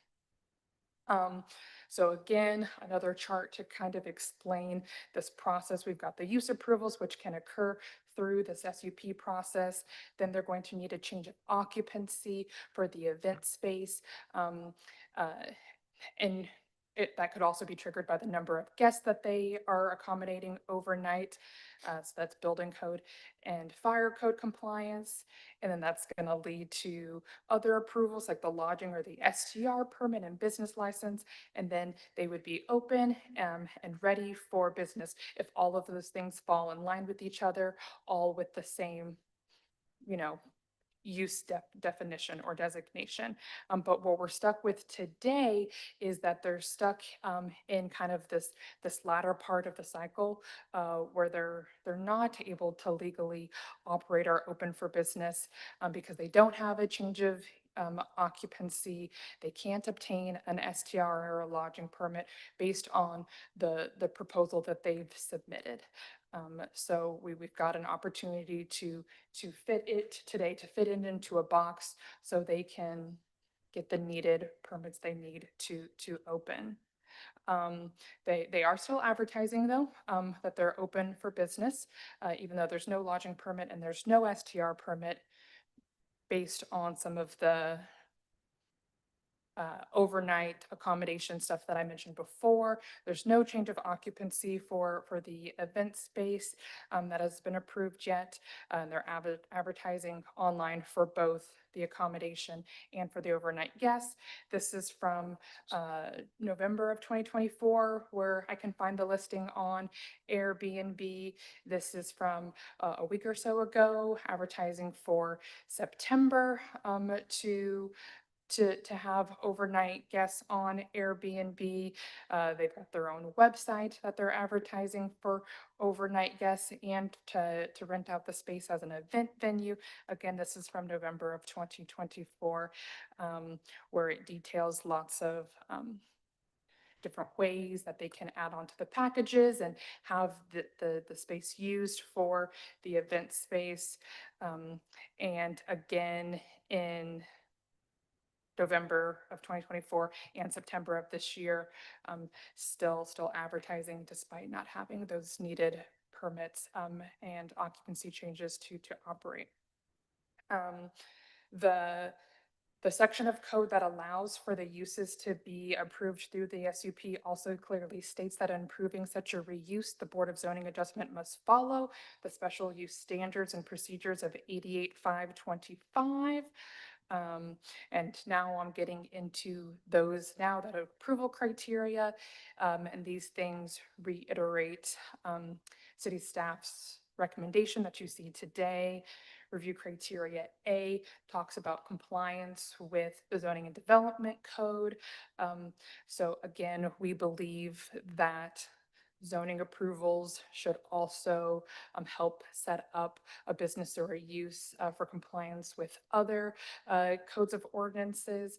The use is not identified in the zoning development code, and the proposal as it is right now isn't going to meet other relevant codes such as Chapter 56 for an STR or the Health Department for Chapter 56. 34. And the proposal conflicts with the intentions of the Truman Plaza Area Plan. It's a determination made by the Community Planning Division, and those details are in the staff report if you want me to get into that a little bit more. Review criteria B talks about the entrance of public convenience and not having a significant adverse impact on the general welfare of the community. Again, I reiterate that precedence of the zoning approvals setting up that chain reaction of, building code compliance, other ordinances, et cetera. And then it is also important to consider, when will there be an oversaturation of event spaces, bed and breakfasts, or short-term rentals in a particular area?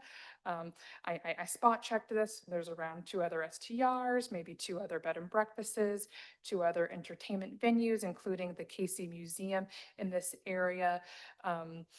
All in a very much residential historic area that was not set up for this type of activity. Review criteria T talks about the operational characteristics. Again, I have to reiterate the zoning approval setting up the business and the use for success down the line. And to mention that a code compliant STR or bed and breakfast is definitely more likely to be compatible with the area in terms of operational characteristics because of noise, hours in operation, and traffic generation of that lower intensity use. And lastly, E, which talks about pedestrian safety and comfort. Since this is an entire area that is historically designated, parking is not required.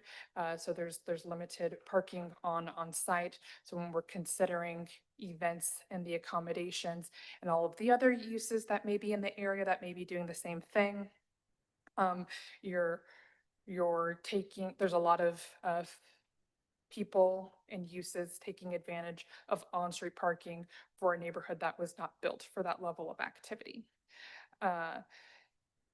Considering other SUPs for historic reuses, I found around 12 on Compass KC, and that's this. So this isn't a all-encompassing analysis of SUPs for historic reuses because they're not all documented on Compass KC, but from what I can tell, a lot of them do clearly identify other uses that are listed in the zoning development code in compatibility with those specific use standards.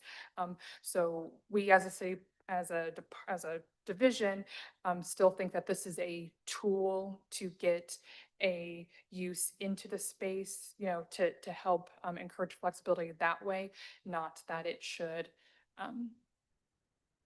lead to other noncompliance with the zoning and development code or the code of ordinances like the previously approved proposal.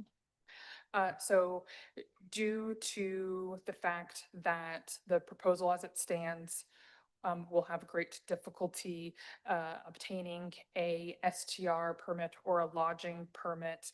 And we want that the land use approvals to set them up for success. We are recommending denial. There is a way that we could get to approval subject to conditions, and that is if changes are made to the site plan and the business plan to reflect either a short-term rental or bed and breakfast use. So we know that they could eventually open and operate legally and not without having any regulations regarding their accommodations. That concludes my staff report. I'll be happy to answer any questions. I don't know about the rest of you, but I'm really confused. I'm very, yeah, so Okay. I wanna, let me, I'm gonna start if that's okay. We saw this back a year. About a year A year ago. and a half ago, in June or June, right? Yeah. July, I think. Yeah. So this is a separate case?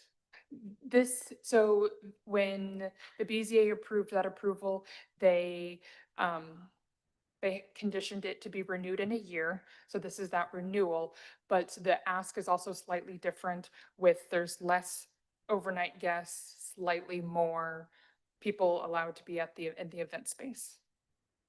Okay, so synopsis, same thing with, that has been previously approved by us and by The BZA. BZA. The deviation is more event focused, less overnight. Correct. Is it because the value, the amount of people for the event is larger than what was previously approved? Can you restate your question? Was there a limit on the event capacity previously? There was. Sorry, you're very thorough. I just want to make sure I'm getting, Yeah. I can I think try. it went from 46 to 49. There was 49 people total approved last Mhm. time. If 30 for the event space last time, And what is the request to go to? 39. So for 5 people? Yeah. Is that staff or guest, or is that both? Sorry? That increase, is it for staff or for guests? Maybe Or Yeah. both? for guests. For guests. For guests. Okay. Yeah. Okay. But the Questions? So We don't? Okay. Not right, not immediately. I'm hearing then we approved it because we're changing numbers. No, let me back up. Because she did not get her renewal within the time frame. Now we've got to review it. no, it needs to be renewed and it's been filed for the renewal in the appropriate time frame. But But if they're your asking to question is- increase the value of people. Yeah, I'm just confirming. It's not because she didn't renew, it's just time to renew. Correct. And now we're making changes to the numbers that she wants to accommodate. Correct. Nothing else has changed. I have presented information about the challenges that the business has had opening because of the proposal request. Okay. So I guess I do have more questions. So Legally opening. So technically, they have not been compliant while they've been open for a year Correct. because of business licensing.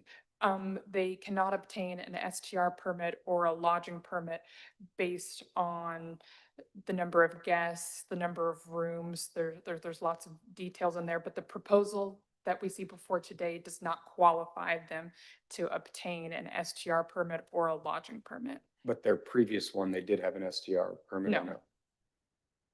So the city planning commission approved the project last time, but they did not operate legally because there were other approvals needed that couldn't be Obtained. obtained.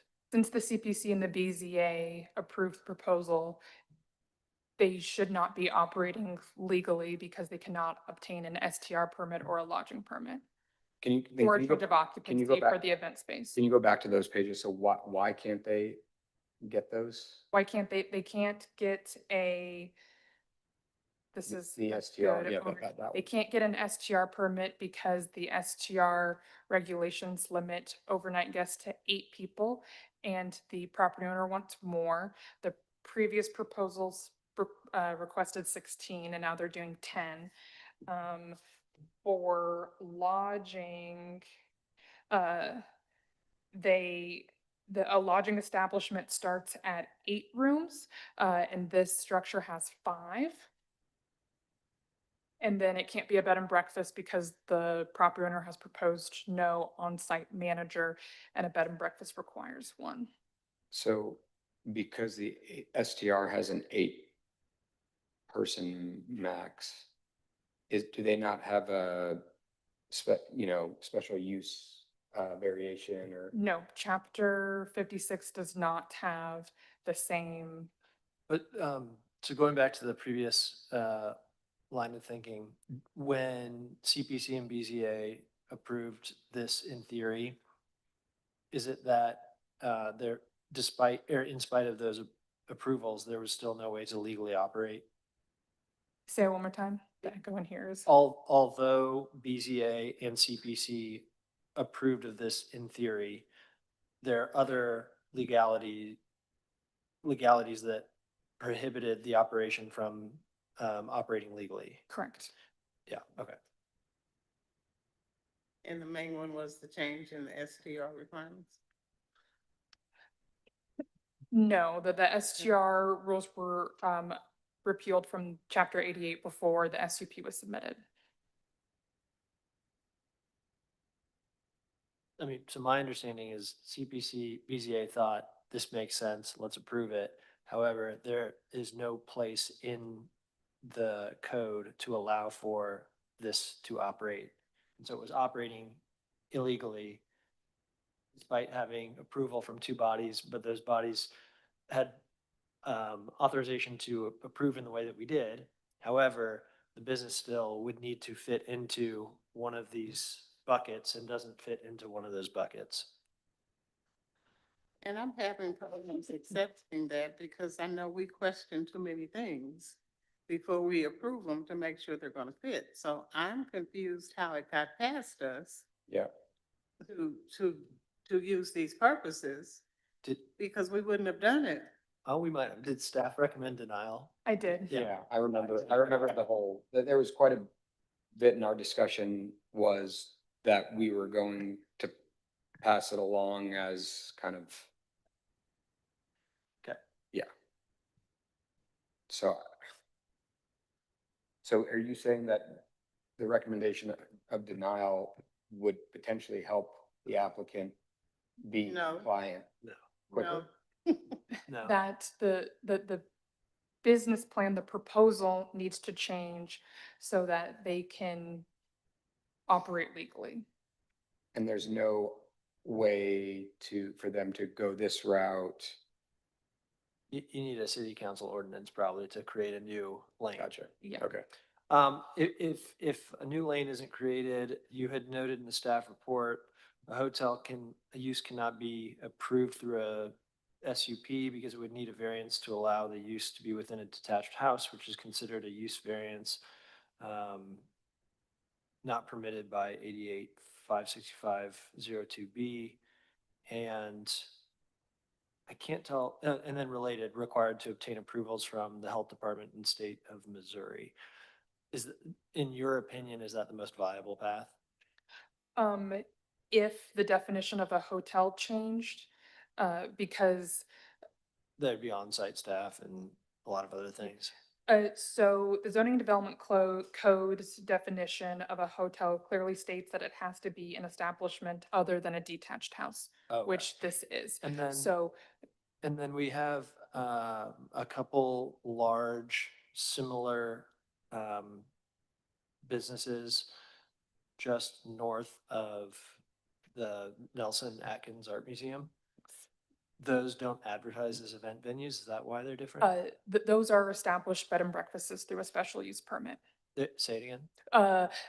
There's at least two that I'm thinking of. Those have been established legally as a bed and breakfast through the special use permit process. With on-site staff, then? Yes. Is that the same as the other ones on Gladstone? The other one on Gladstone that I'm thinking of is an established bed and breakfast through the same SUP process. They've got an on-site manager. So can we go to the applicant? Sorry, one question. What is considered an on-site manager? Does it need to be someone there all the time, or is it someone just checking on the venue? Someone has to live there permanently. Okay.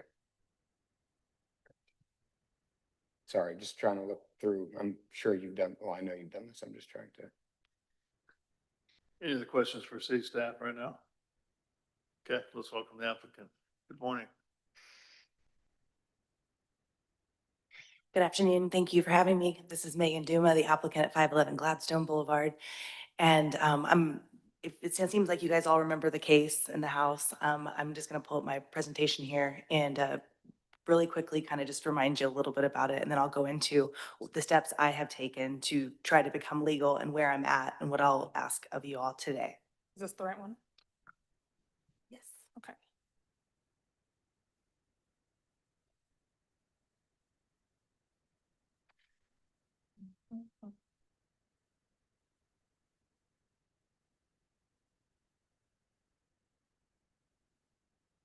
I'll start with the numbers. You all noted that the numbers were different, coming from sleeping 16 individuals to sleeping 10 individuals.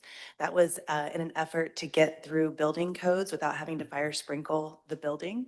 And then the step up from 46 people at the event to 49 people at the event was because the number one advertising sources is like theknot.com and Wedding Pro.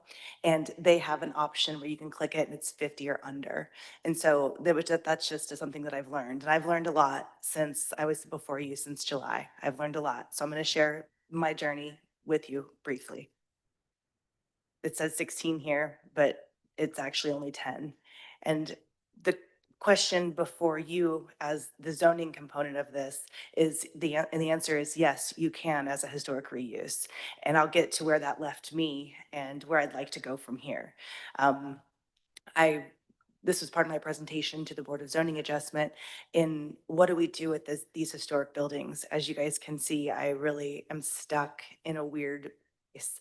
I would even opt to be a hotel and to go to the fire sprinkle expense if I knew that I could do that. It seems the one thing that's stopping me now is the health department, but this is after 13 months of me knocking on doors, sending emails, showing up in offices, doing everything that I could do.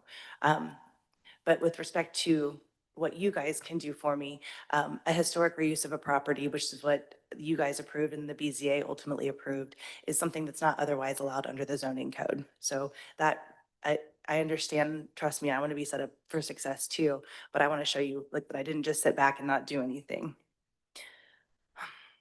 This is just that you can do this because it's a historic reuse under the zoning code.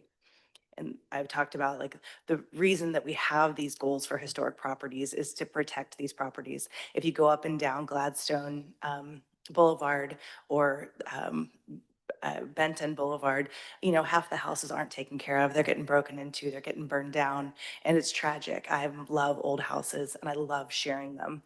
And this house, because it has a whole separate garden and complete separate lot, is really specifically like set up for this use, and it's really good for the community.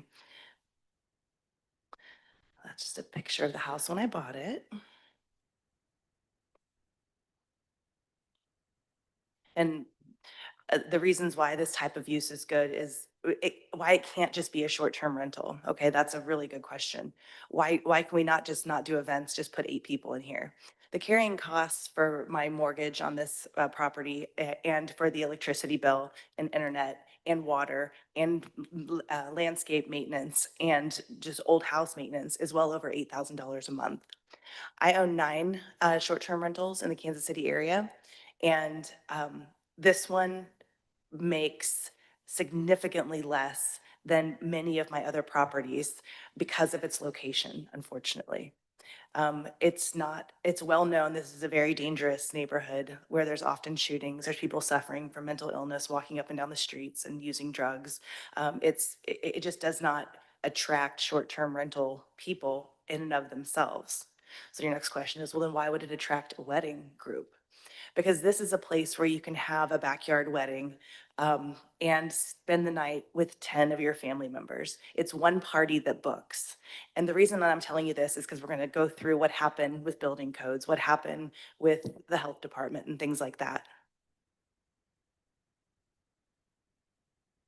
It is a beautiful, beautiful home and the grounds are incredible. And as I noted, that this is not the safest neighborhood, and there's 2 houses down, there was an apartment building that was burned, you know, a year and a half ago or 2 years ago, and it's still not renovated, it's still not repaired. There's still trash outside, no one lives there. Can you back up one slide? that is parking on your property? Yes, there's plenty of parking, and there's also, me and my husband Chris got married at the property. You guys approved us in July, and BZA approved us finally in September, and Chris and I got married there October 26th. And we had, because it was our wedding, obviously, we didn't charge ourselves for our own wedding. We had 75 guests, and we rented the parking lot at the church, that's the Christian church across from Independence Avenue, for $100, and we only had one car parked there because there was sufficient parking. And that's a wedding double the size essentially of what I've proposed. So parking is not an issue, and we have approximately 8 spots in the back for parking, for caterers, to get all that traffic off the streets. Thank you. And this is just, some pictures of all the work that we've done to the property, us on the lift, and just, restoring a historic property. And I just finished my historic tax credit accounting. We spent $1.7 million on this property. As to Stefan and Carl, the gentlemen, the husbands who own the property just down the way at 435, it still sits empty. It's still been on the market, and they can't sell it for $1 million. So I have vastly over invested in this neighborhood and in this area, especially to get a short-term rental, which can't support the mortgage. And I think we could get there with the health department. I think there is a way. Oops. So Chris and I got married there. We had everything outside. And so what I learned from that is the outside component of having an outdoor wedding you could have 49 people, no problem. If you bring that wedding inside, in February before the Heart Ball, we had a faux wedding, and 2 of our best friends fake married each other. It was kind of a comedy, but it was only 30 people that we could actually comfortably seat inside the property for an inside wedding. So I tell you this again, because it kind of plays into building codes and just what we're actually talking about, how this is more of a rent the property for the weekend. And during that time that you rent the property, you can have guests over up to 49 people. An important component that I learned is that when we rent the property, we do a tour with a bride or groom at noon on Friday, and it's completely set up and ready for them.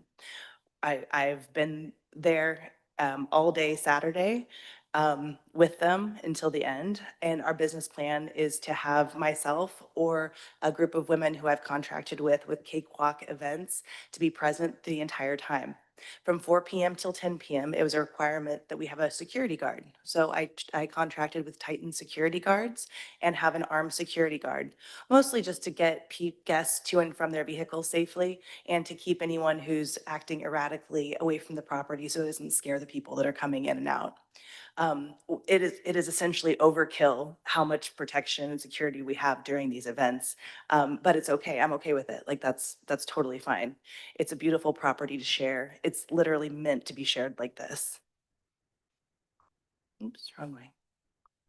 Okay, so this is the timeline of what happened since I was approved.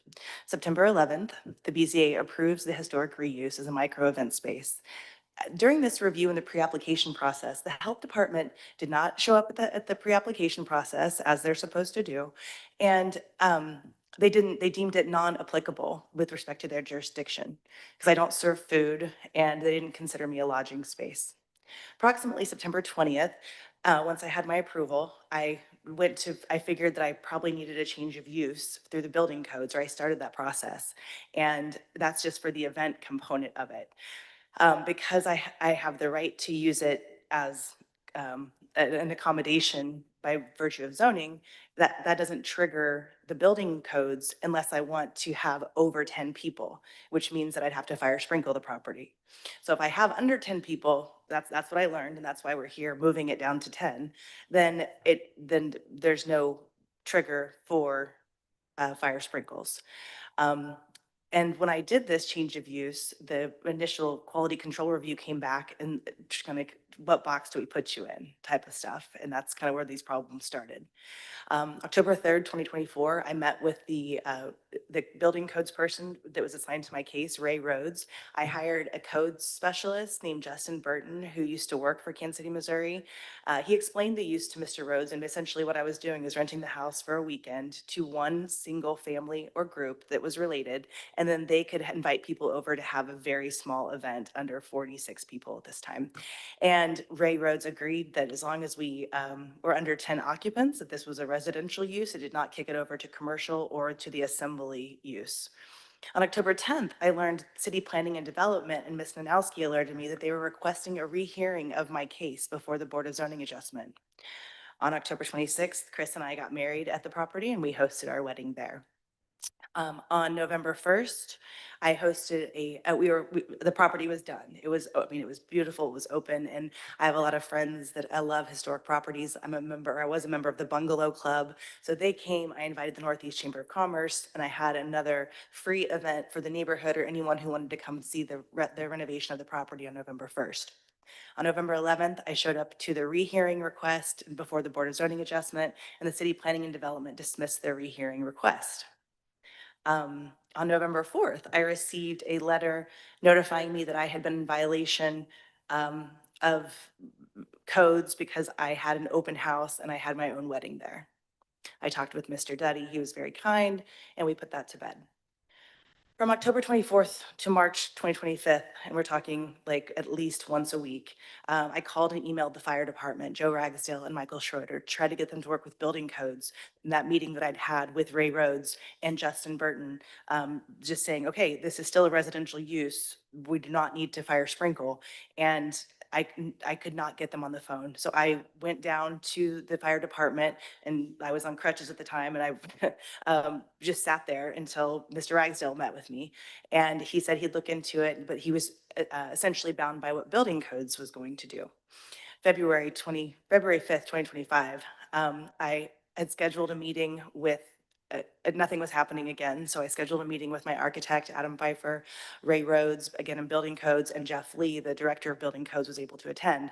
When he saw it, when I explained to him what we were doing, essentially, this little weekend packages where people can stay and have their own backyard wedding, just in a bigger backyard and a nicer house. He said, this is more like a residential use. What are you doing? Just go apply for a residential use permit.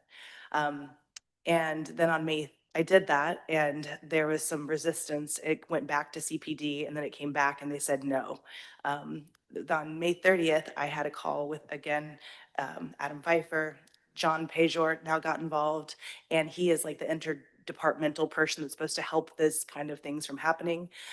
Joe Ragsdale from the fire department, Ray Rhodes building codes, Ms. Nanowski. And that was, I think, the pre-application meeting. I don't remember what that call was about, but anyway, still just trying to figure out what to do. On June 11th, on June 11th, I had an in-person meeting because I went down to building codes again, and I met with Jeff Lee and John Pejor, and he said, Jeff Lee kind of changed his position and said, if you're going to have an event space and you call it an event space and it's a commercial application. And I explained it again. And he asked me to send him an email, like, what exactly are you doing? So on the same day, I sent him the email, July 11th. June 17th, I'm emailing daily at this point, just frantically trying to figure out, like, getting some movement. And Mr. Lee and Mr. Pejor have a meeting with a development management planner to discuss the project. I don't know who from CPD that was. June 26th, I had the pre-application meeting with everybody again to determine what they want, and the health department did not attend this meeting. I, at this point, was willing to fire sprinkle the property, if that's what it took. And I'll explain kind of where we're at between she's saying I can't get a lodging permit. That's the only thing that's stopping me is the health department at this point. After all these meetings and all this work, I've gotten to the point where if I'm allowed to move forward, I will fire sprinkle the property if that's what building codes requires. But I'm starting to worry about this health department issue because I don't know what else they're going to come up or what they're going to throw at me next. So I went to the health department down personally. I'm just walking into these departments because nobody responds to emails or phone calls.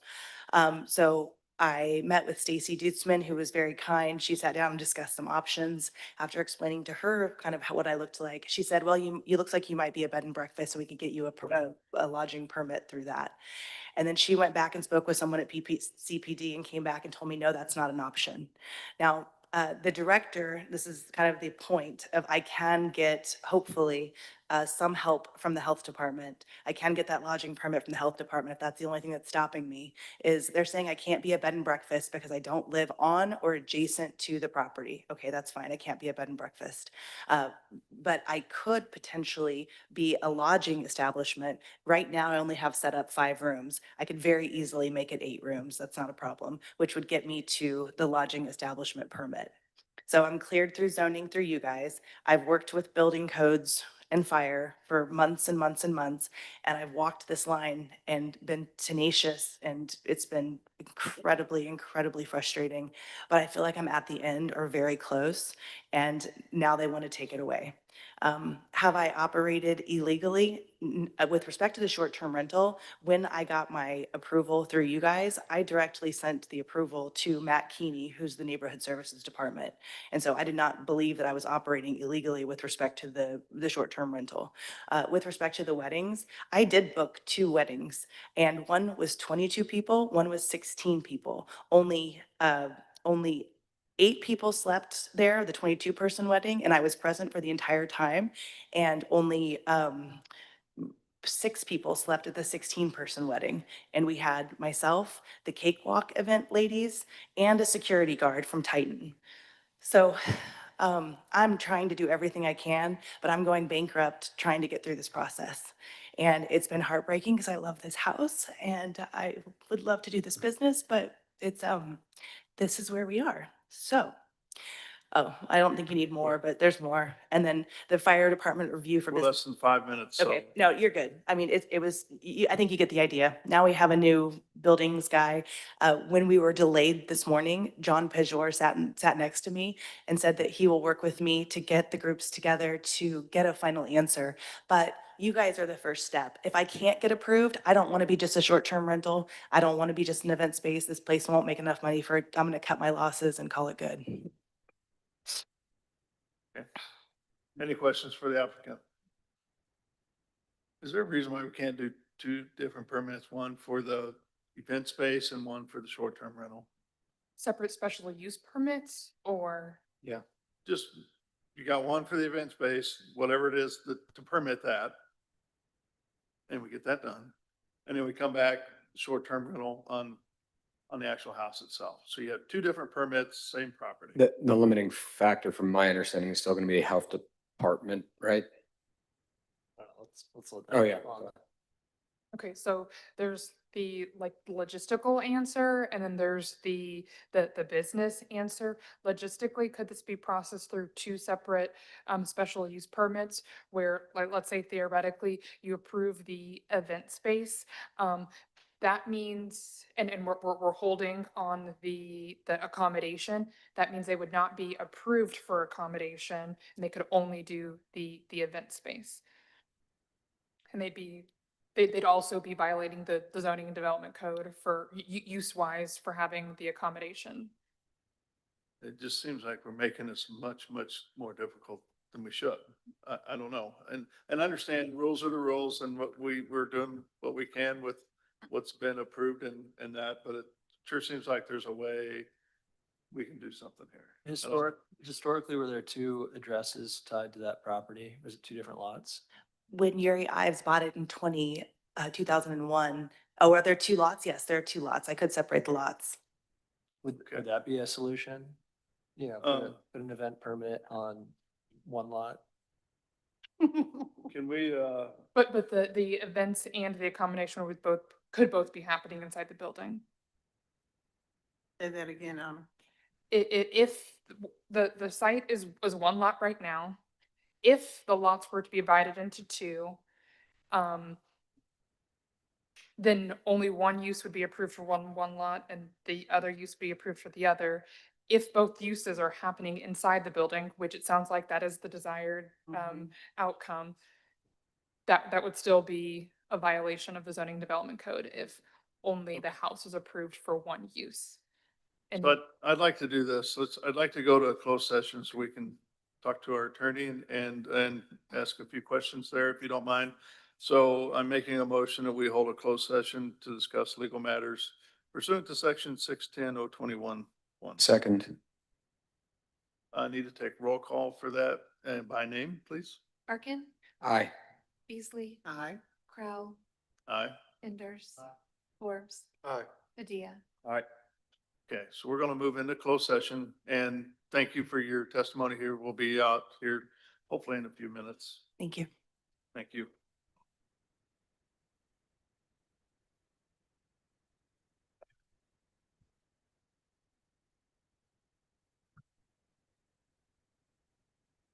Come on, hurry. I'm looking for you and you looking for me.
Is there like enough time? with that?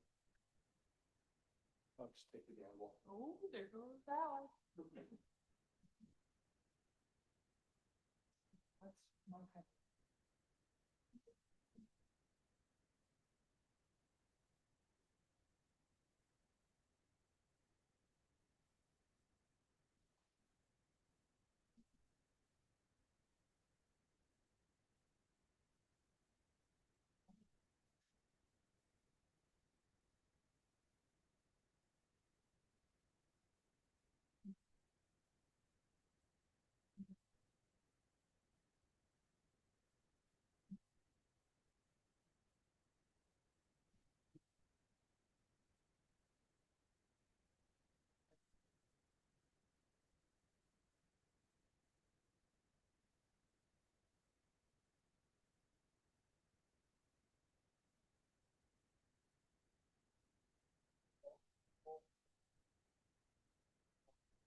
You're sitting half off.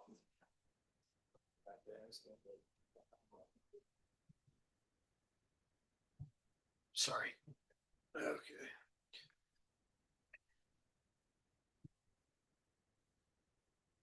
Okay, thank you. Want to come back back to our meeting, so we need to take roll call for that, or I make the motion for that. 1 second, can I start up the meeting? Yeah, hold on one second. Oh. Did you restart the Zoom? Not yet. So I'll restate that whenever we hear the magic words. There they are. Okay. So with that, we're ready to come back into our regular meeting. So I'll make the motion that we do that. Second? So with that, Sarah, can you take roll call on going back into our regular meeting, please? Merkin, Aye. Beasley, Aye. Crowe, Aye. Enders. Aye. Forbes, Aye. Padilla. Aye. Okay, thank you. So we just need to spend a little time just to understand a couple of things on this project. And I think we've got that understanding with that now. Does anybody have any comments here or questions for the applicant at this point in time? That's where we're at. Okay. So at this time, we'll open it up for public testimony. If there's anybody out there that would like to speak regarding docket item number 5, please come forward or raise your hand using the Zoom feature and you'll be called upon. No one appears online with their hand raised. You said nobody's online? No one's online. Yes, sir.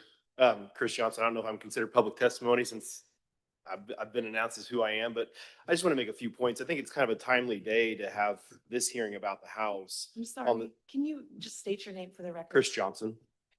On the same day as we were having the large format hearing, because you had brought up the concern about what if we have a large format property that's already existing and we have agricultural land next to it. We want to do something different with that agricultural land. How do we do it? It's not a matter of whether you can do it, but it sounds like that you just need to make considerations for it. And although the city has yet to, in the ordinance or whatever it is with the large format in that bill, to take that into concern, that would be a legitimate use for that agricultural land next to the large format building.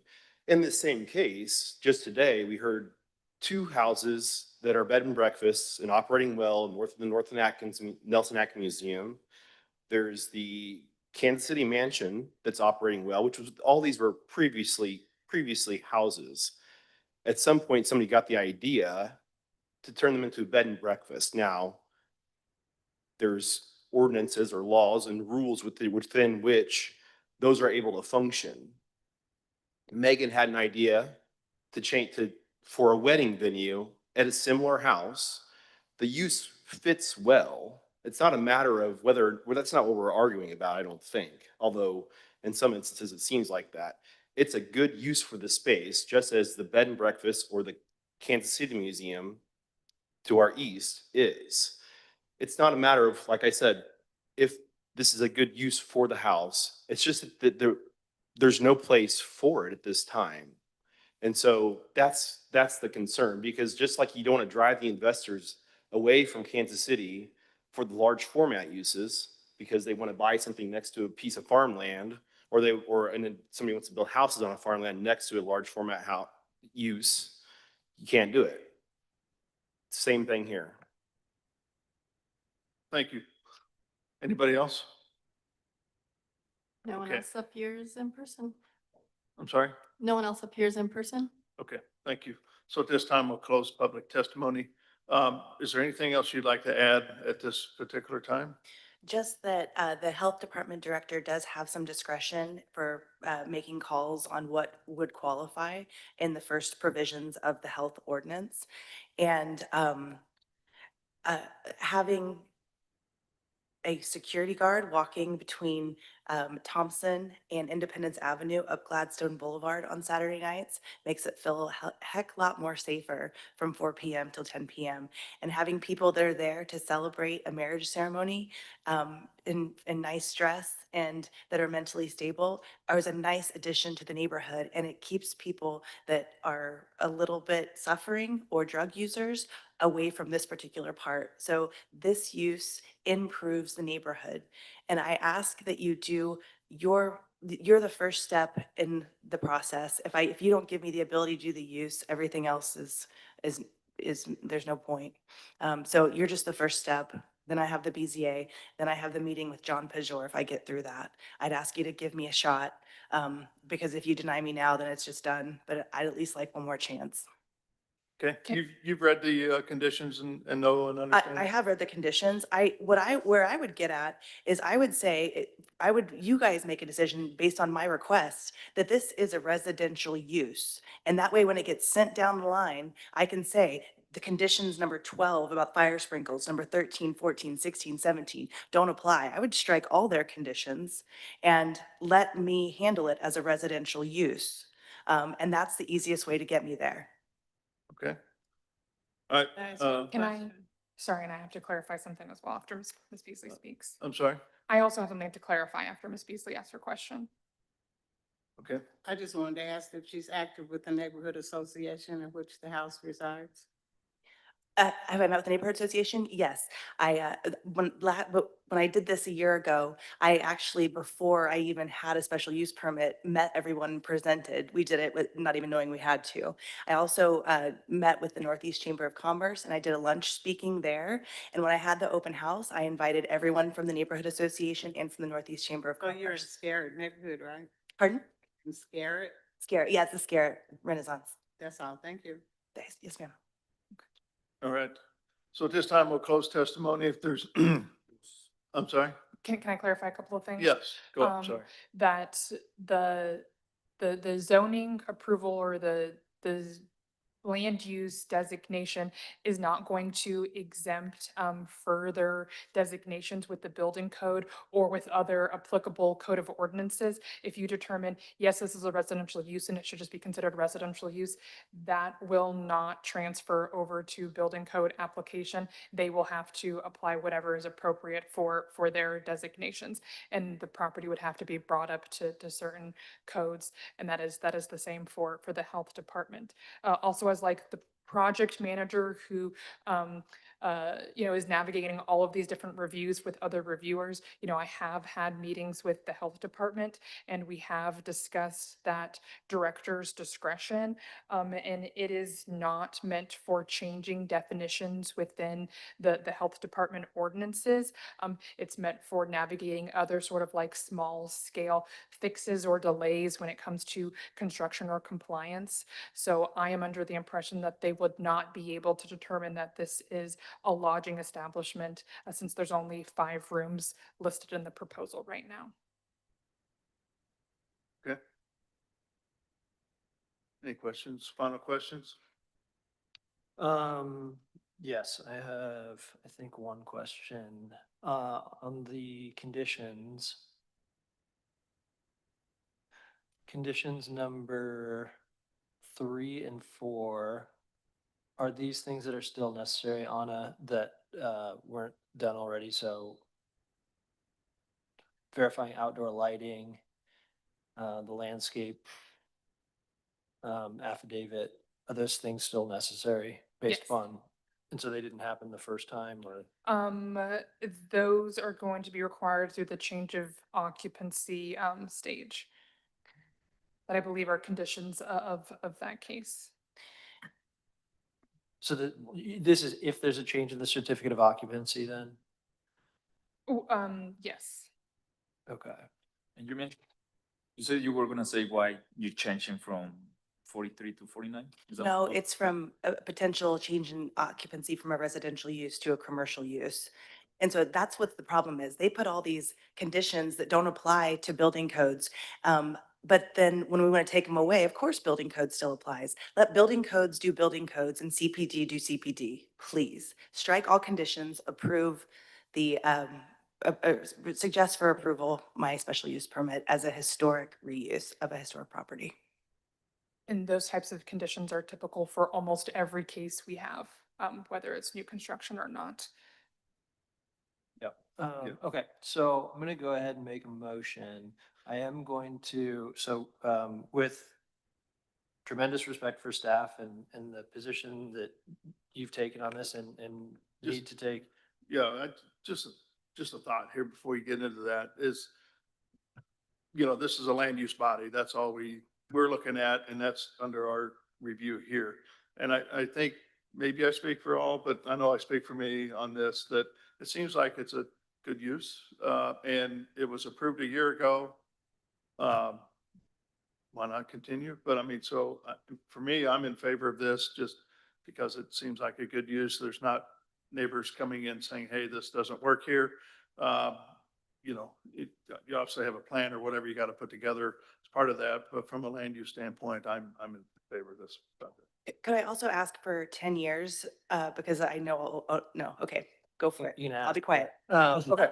So, yeah, with great respect for staff and explaining where we're at and why staff has recommended the recommendation they've recommended, and with the expectation that we have trust in the health department, public works, building code to enforce things as they need to be enforced, and trying to make this as clear as possible with what our responsibilities are.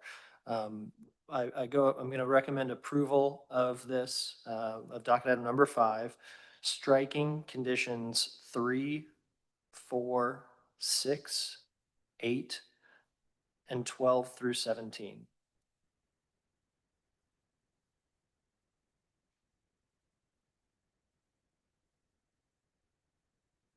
Second. I didn't know if y'all were looking at the conditions. No. Yep. Go ahead. Okay, so I've got a motion and a second for approval of the project of docket item number 5. but striking conditions. Can you say those again? 3, 4? 6, 8, and 12 through 17. Everybody got that? Mhm. Okay. So with that, Sarah, can you take roll call on that motion, please? I'm sorry, who was the second? I'm sorry? Who was the second? Arkin, Thank you. I just. My bad. Didn't hear that. you whispered it over here. I but did not whisper. That's the first. Is that an aye? I'm sorry. Arkin? Aye. Aye. Beasley? Aye. Rowell? Aye. Enders? Forbes? Aye. Dia? Aye. Okay, looks Thank like the you. motion passes. Thank you so much. Thank you. I All right. I know that you all are very looking forward to adjournment and to lunch, but I did want to discuss the 2026 schedules. Yes. I've got it up. Did everybody get a copy of that or look through that? Copy of what? It seemed like there was a two-part to that. There was the schedule and the fees. Why would we look at the fees? But I didn't even see them in there anyway. Oh, damn. No, we're not asking you to look at fees. Okay, good. Just, well, we may at some point in the future, but for today, we're just asking if you would like to, if you see any concerns with the schedule, or if you would like to plan now for a summer break. I need to go back and look at it. Are we,